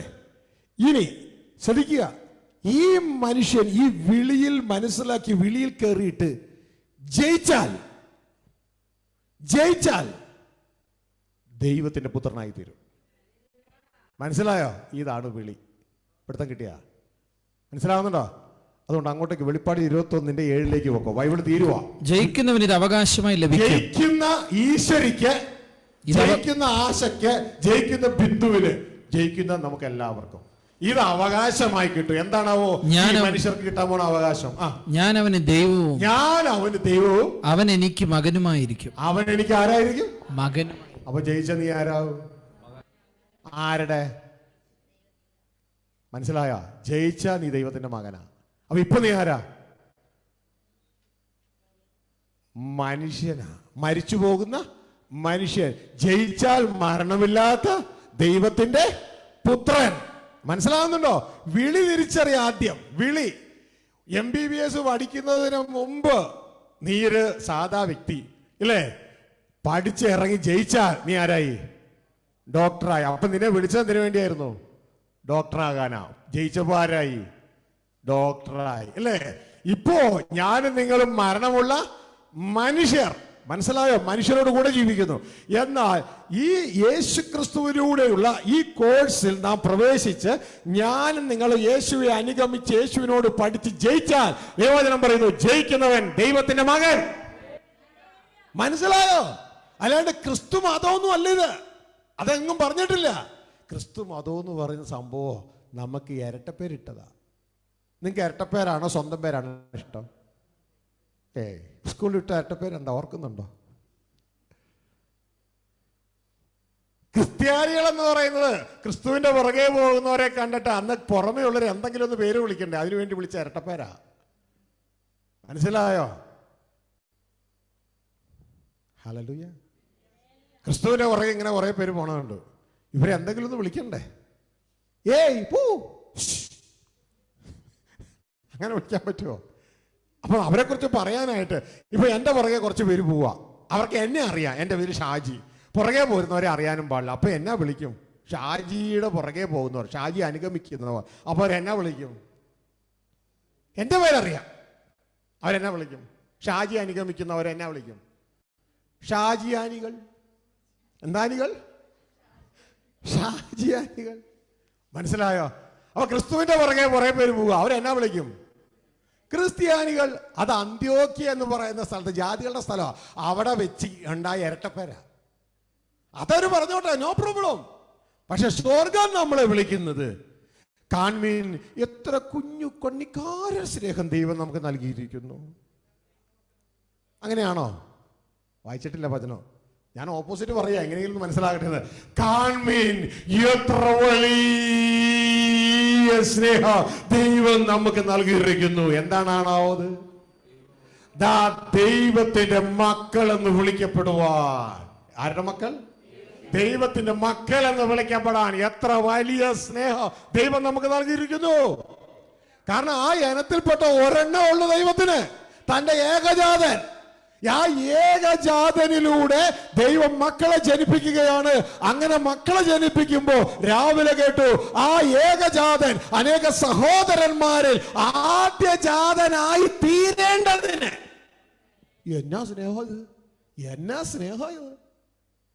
ചിന്തിച്ചിട്ടുണ്ടോ നമ്മുടെ ജീവിതത്തിൽ? ആ ഏകജാതൻ ഒരൊറ്റ മോനേ ഉള്ളൂ. രാവിലെ ആൻഡോ ദേവദാസൻ നമ്മൾ എക്സാമ്പിൾ ആയിട്ട് പറഞ്ഞു. ഓബ്രിൻ ആദ്യത്തെ മോൻ, ഏകജാതൻ, എല്ലാത്തിനും അവകാശി, ഏകജാതനേ ഉള്ളൂ. പക്ഷെ ആദ്യജാതൻ, ആ ഏകജാതൻ അനേക സഹോദരന്മാരിൽ ആദ്യജാതനായി തീരേണ്ടതിന് എങ്ങനെ തീരും? ഏകജാതൻ, നിങ്ങൾക്ക് അറിയാവുന്നവരാണെങ്കിൽ പറഞ്ഞു, ഏകജാതൻ അനേക സഹോദരന്മാരിൽ ആദ്യജാതനായി തീരണമെങ്കിൽ എന്ത് ചെയ്യണം? ഒരു റോക്കറ്റ് മുകളിലേക്ക് വിട്ടാൽ മതിയോ? എങ്ങനെയാവും പറ? Praise God. സഹോദരന്മാരുണ്ടാകണം. മനസ്സിലായോ? സഹോദരന്മാരുണ്ടാകണം. ഇത് സഭ വ്യക്തമായിട്ട് മനസ്സിലാക്കി ജനത്തോട് പറഞ്ഞു കൊടുക്കണം.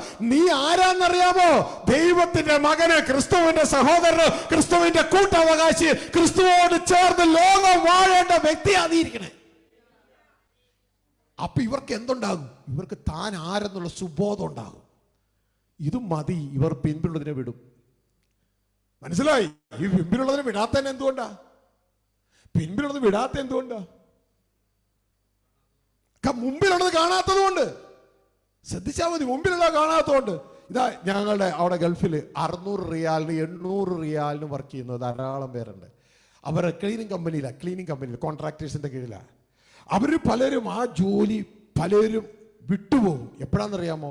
തനിക്ക് ഇതാ വേറൊരു ജോലി കിട്ടി, 1600 ദിർഹത്തിൻ്റെ 2000 ദിർഹത്തിൻ്റെ വേറൊരു ജോലി കണ്ടതോടുകൂടെ ഈ ജോലി അവരറിയാതെ വിട്ടുപോകും. മനസ്സിൽ നിന്ന് അറിയാതെ വിട്ടുപോകും. മനസ്സിലാവുന്നുണ്ടോ? ഹല്ലേലൂയ.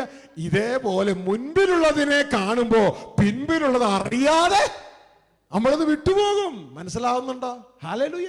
എന്തുകൊണ്ടാണ് വിടാത്തെ? മുൻപിലുള്ളത് ഇതുവരെയും കണ്ടിട്ടില്ല. ഇതാ കർത്താവ് പറഞ്ഞേ, സത്യം നിങ്ങൾ അറിയുമ്പോൾ സത്യം നിങ്ങളെ സ്വതന്ത്രമാക്കും. നീ ആരാണെന്ന് അറിയണം. ഹല്ലേലൂയ. ഈ ചിന്ത തിരിച്ചറിയണം. ഈ തൽക്കാലത്ത് ഈ കാണുന്ന മൺകൂടത്തിൽ കാണുന്ന ഏനോ അല്ല ഇത്. അപ്പോൾ വിളി എന്നാന്നറിഞ്ഞോ? ഇനി നാളെ നമുക്ക് ഇതിൻ്റെ ആഴത്തിലേക്ക് പോകാം. അപ്പോൾ വിളി ആദ്യം അറിയണം. ഇനി അടുത്തത് തെരഞ്ഞെടുപ്പ്. ആ വിളിയിലേക്കുള്ള തെരഞ്ഞെടുപ്പ് എങ്ങനെയാണെന്ന് അറിയണം. ആ തെരഞ്ഞെടുപ്പ് എൻ്റെ പ്രിയ കുഞ്ഞുങ്ങളെ നമ്മുടെ ജീവിതത്തിൽ സമയമായോ? ഇതങ്ങ് ഫിനിഷ് ചെയ്തിട്ട് ആ തെരഞ്ഞെടുപ്പ് നിങ്ങൾ വീട്ടിൽ പോയി ധ്യാനിച്ചോളണം കേട്ടോ. മലയാളം ബൈബിളിൽ ട്രാൻസ്ലേഷൻ തെറ്റായിട്ടുള്ള മനസ്സിലാക്കാൻ പ്രയാസമുള്ളൊരു കാര്യം ഞാൻ ഇംഗ്ലീഷ് ബൈബിളിലും കൂടി സ്ക്രീനിൽ കാണിച്ചു തരാം. എങ്ങനെ തിരഞ്ഞെടുക്കും? വിശുദ്ധ പൗലോസ് തിമോത്തിയോസിനോട് പറയുന്ന ആ രംഗം ഇതാ 1 തിമോത്തി 3-ാം അധ്യായം 15-16 വാക്യങ്ങളിൽ നമുക്ക് വായിച്ചു. താമസിച്ചു പോയാലോ സത്യത്തിന്റെ തൂണും അടിസ്ഥാനവുമായി ജീവനുള്ള ദൈവത്തിന്റെ സഭയാകുന്ന ദൈവാലയത്തിൽ നടക്കേണ്ടത് എങ്ങനെയെന്ന് നീ അറിയേണ്ടതിന് ഇത് എഴുതുന്നു. മനസ്സിലായോ? അപ്പോസ്തലനായ പൗലോസ് തന്റെ ശിഷ്യനായ തിമോത്തിയോസ് സഭ മേച്ചോണ്ടിരിക്കുക. അദ്ദേഹത്തിന് എഴുതുകയാണ്, സഭയിൽ പഠിപ്പിക്കണം, ഒരാള് ജീവനുള്ള സഭയാകുന്ന ദൈവത്തിന്റെ ആലയത്തിൽ എങ്ങനെയാണ് നടക്കേണ്ടത്. ഇതാണ് എടുക്കേണ്ടത്. അങ്ങനെ നടന്നാൽ ക്വാളിഫൈ ചെയ്യപ്പെടും, എടുക്കപ്പെടും. ഇതാണ് അടുത്തത്. അത് ക്രിസ്തു നടന്നതുപോലെ നടക്കണമെന്നാണ് സാരം. ഓക്കെ, അതിന്റെ താഴെ വായിക്കാം. അവൻ ജഡത്തിൽ വെളിപ്പെട്ടു. ദൈവം ജഡത്തിൽ വെളിപ്പെട്ടു. അവൻ എന്നല്ല, മലയാളം ട്രാൻസ്ലേഷന്റെ അവൻ എന്ന് വെച്ചാൽ ദൈവം, അത്യുന്നതനായ ദൈവം ജഡത്തിൽ വെളിപ്പെടുകയാണ്. ക്ലിയർ ആയിട്ട് മനസ്സിലാക്കണം. ഇതൊക്കെ തെറ്റായി പഠിച്ചതുകൊണ്ട് നമ്മൾ എത്തേണ്ടടുത്ത് ഇതുവരെ എത്തിയിട്ടില്ല. അവൻ ജഡത്തിൽ വെളിപ്പെട്ടു, അത്യുന്നതനായ ദൈവം. അതൊക്കെ എന്റെ കൂടെ സ്ക്രീനിൽ KJV കാണാം, കിങ് ജെയിംസ് വെർഷൻ കാണാം. O Lord I love you. അവിടെ എഴുതിയിരിക്കണം, and without controversy great is the mystery of godliness. എന്താണ്?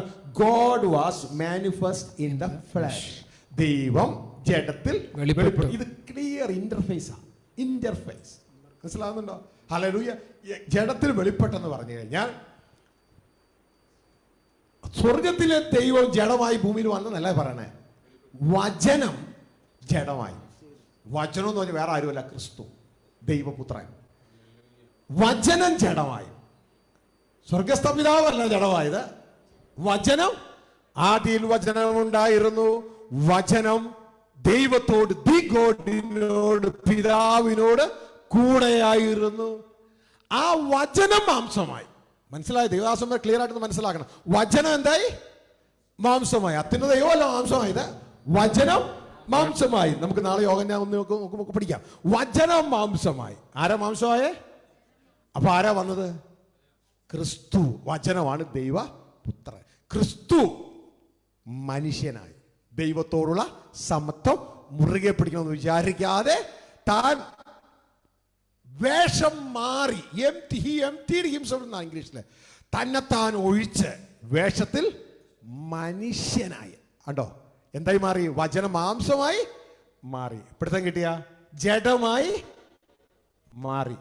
ഈ ജഡത്തിലൂടെ സ്വർഗത്തിലെ അദൃശ്യനായ ആത്മാവാകുന്ന ദൈവം വെളിപ്പെട്ടു. ദൈവം മനുഷ്യനായില്ല, അത്യുന്നതനായ ദൈവം മനുഷ്യനായില്ല, ദൈവപുത്രൻ ആരായി? മനുഷ്യനായി, ജഡമായി. ഈ ജഡത്തിലൂടെ സ്വർഗത്തിലെ ദൈവം വെളിപ്പെടും. ഇന്റർഫേസ് മനസ്സിലായോ? ഇന്റർഫേസ്. എന്നെ കാണുന്നവൻ അദൃശ്യനായ ആത്മാവ് ദൈവത്തെ ഭൂമിയിൽ കാണുന്നു. അപ്പോ ദൈവത്തെ ഭൂമിയിൽ കൊണ്ടുവരാൻ ആരെയാ ഉണ്ടാക്കിയത്? മനുഷ്യനെ. മനസ്സിലായോ?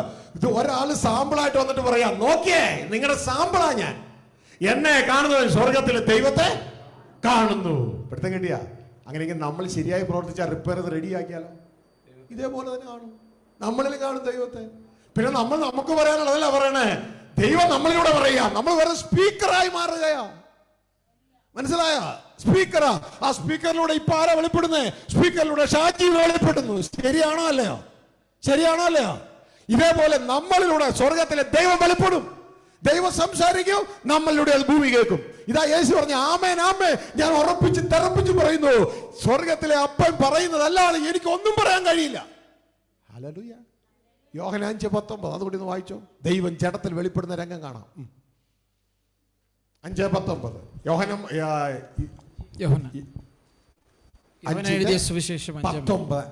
സുവിശേഷം 5:19 യേശു ഉത്തരം പറയുക. അതിന്റെ 18 കൂടി ചേർത്ത് വായിച്ചു. അങ്ങനെ അവൻ ശബത്തിനെ ലംഘിച്ചത് കൊണ്ട് മാത്രമല്ല, ദൈവം സ്വന്തം പിതാവെന്ന് പറഞ്ഞ് തന്നെത്താൻ ദൈവത്തോട് സമമാക്കിയത് കൊണ്ടും യഹൂദന്മാർ അവനെ കൊല്ലുവാൻ അധികമായി ശ്രമിച്ചു പോന്നു. അതുകൊണ്ട് ദൈവത്തോട് തുല്യനാക്കി അതുകൊണ്ടാണ് കൊല്ലാൻ പോണേ. അപ്പോ യേശു തിരിച്ചു പറയാണ് അവരോട്. ആകയാൽ യേശു അവരോട് ഉത്തരം പറഞ്ഞത്, അതിന് മറുപടിയായി യേശു അവരോട് ഉത്തരം പറഞ്ഞത്, ആമേൻ ആമേൻ, ഞാൻ നിങ്ങളോട് പറയുന്നു, ഉറപ്പിച്ച് തറപ്പിച്ച് ഞാൻ നിങ്ങളോട് പറയുന്നു. അതായത് അപ്പനും മകനും നമ്മളുടെ വ്യത്യാസം പറഞ്ഞു കൊടുക്കണേ. ഉറപ്പിച്ച് തറപ്പിച്ച് ഞാൻ നിങ്ങളോട് പറയുന്നു, പിതാവ് ചെയ്ത് കാണുന്നതല്ലാതെ, പിതാവ് സ്വർഗത്തിൽ ചെയ്ത് കാണുന്നതല്ലാതെ പുത്രന് സ്വതമേ ഒന്നും ചെയ്യുവാൻ കഴിയുകയില്ല. ഒന്നും ചെയ്യാൻ കഴിയുകയില്ല, സാധ്യമല്ല. എന്റെ കയ്യിൽ ഞാൻ ഒന്നും ഇട്ടിട്ടില്ല.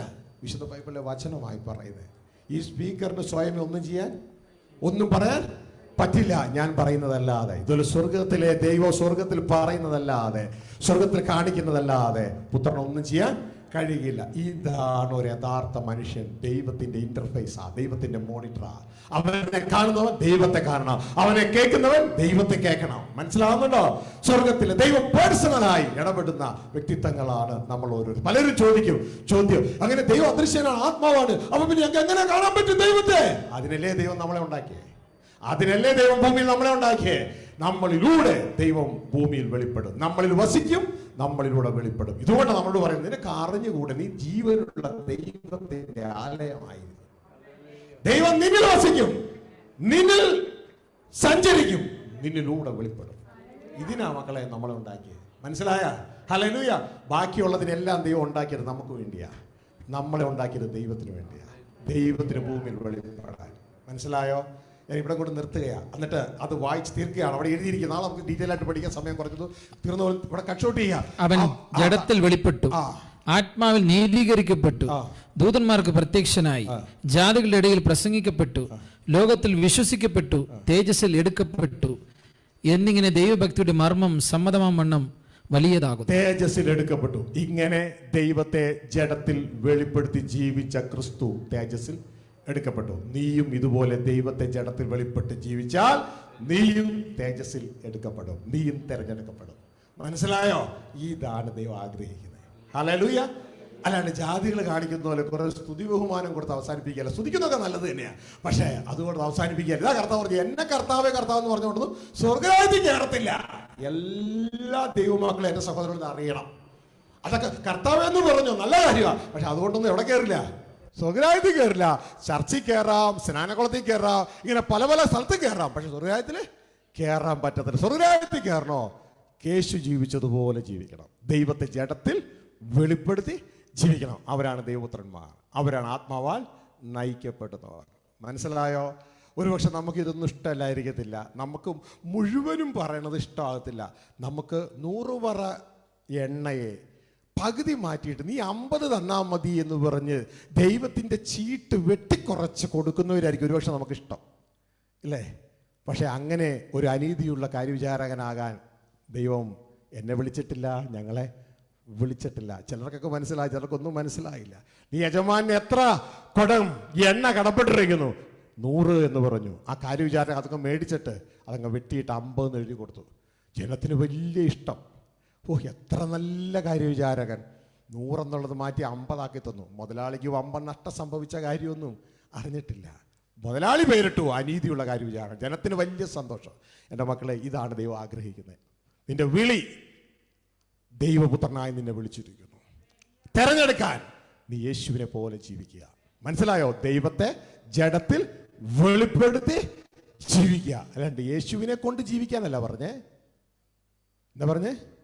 യേശുവിനെ കൊണ്ട് ജീവിക്കാനല്ല പറഞ്ഞേ, യേശുവിനെ പോലെ ജീവിക്കുക. ആ ദൈവത്തെ ജഡത്തിൽ വെളിപ്പെടുത്തി ജീവിച്ച യേശുവിനെ പോലെ നാം ആ ദൈവത്തിനായ ക്രിസ്തുവെ ജീവിതത്തിലൂടെ വെളിപ്പെടുത്തുക. പൗലോസ് പറഞ്ഞ പോലെ പറയാ, ഇനി ഞാനല്ല, ക്രിസ്തു എന്നിൽ ജീവിക്കുന്നു. ക്രിസ്തു പറഞ്ഞ പോലെ പറയാ, ഞാനല്ല, പിതാവ് എന്നിൽ ജീവിക്കുന്നു. എന്നെ കാണുന്നവൻ പിതാവിനെ കാണുന്നു. മനസ്സിലായോ? യേശു ഇങ്ങനെ പറഞ്ഞ് അവസാനിപ്പിച്ചു, ജീവനുള്ള പിതാവ് എന്നിൽ വസിച്ചിട്ട് എന്നിലൂടെ പ്രവർത്തിക്കുന്നു.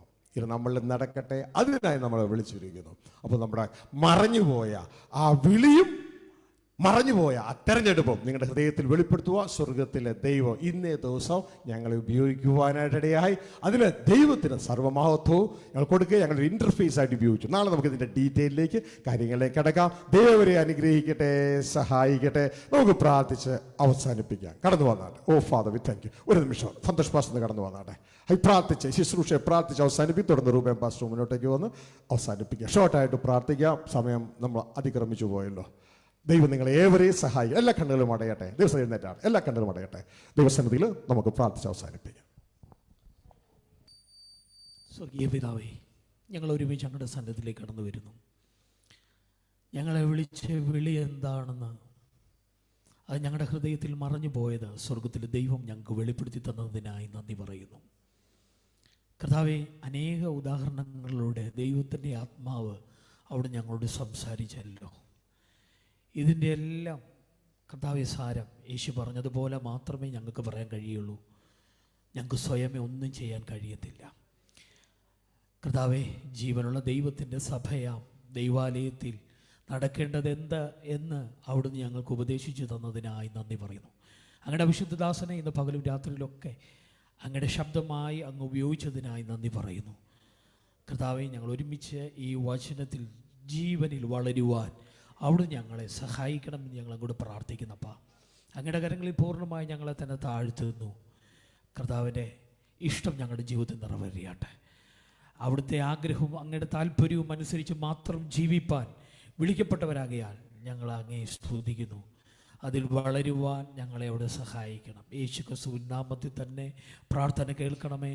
സ്വർഗ്ഗസ്ഥ പിതാവേ, ആമേൻ.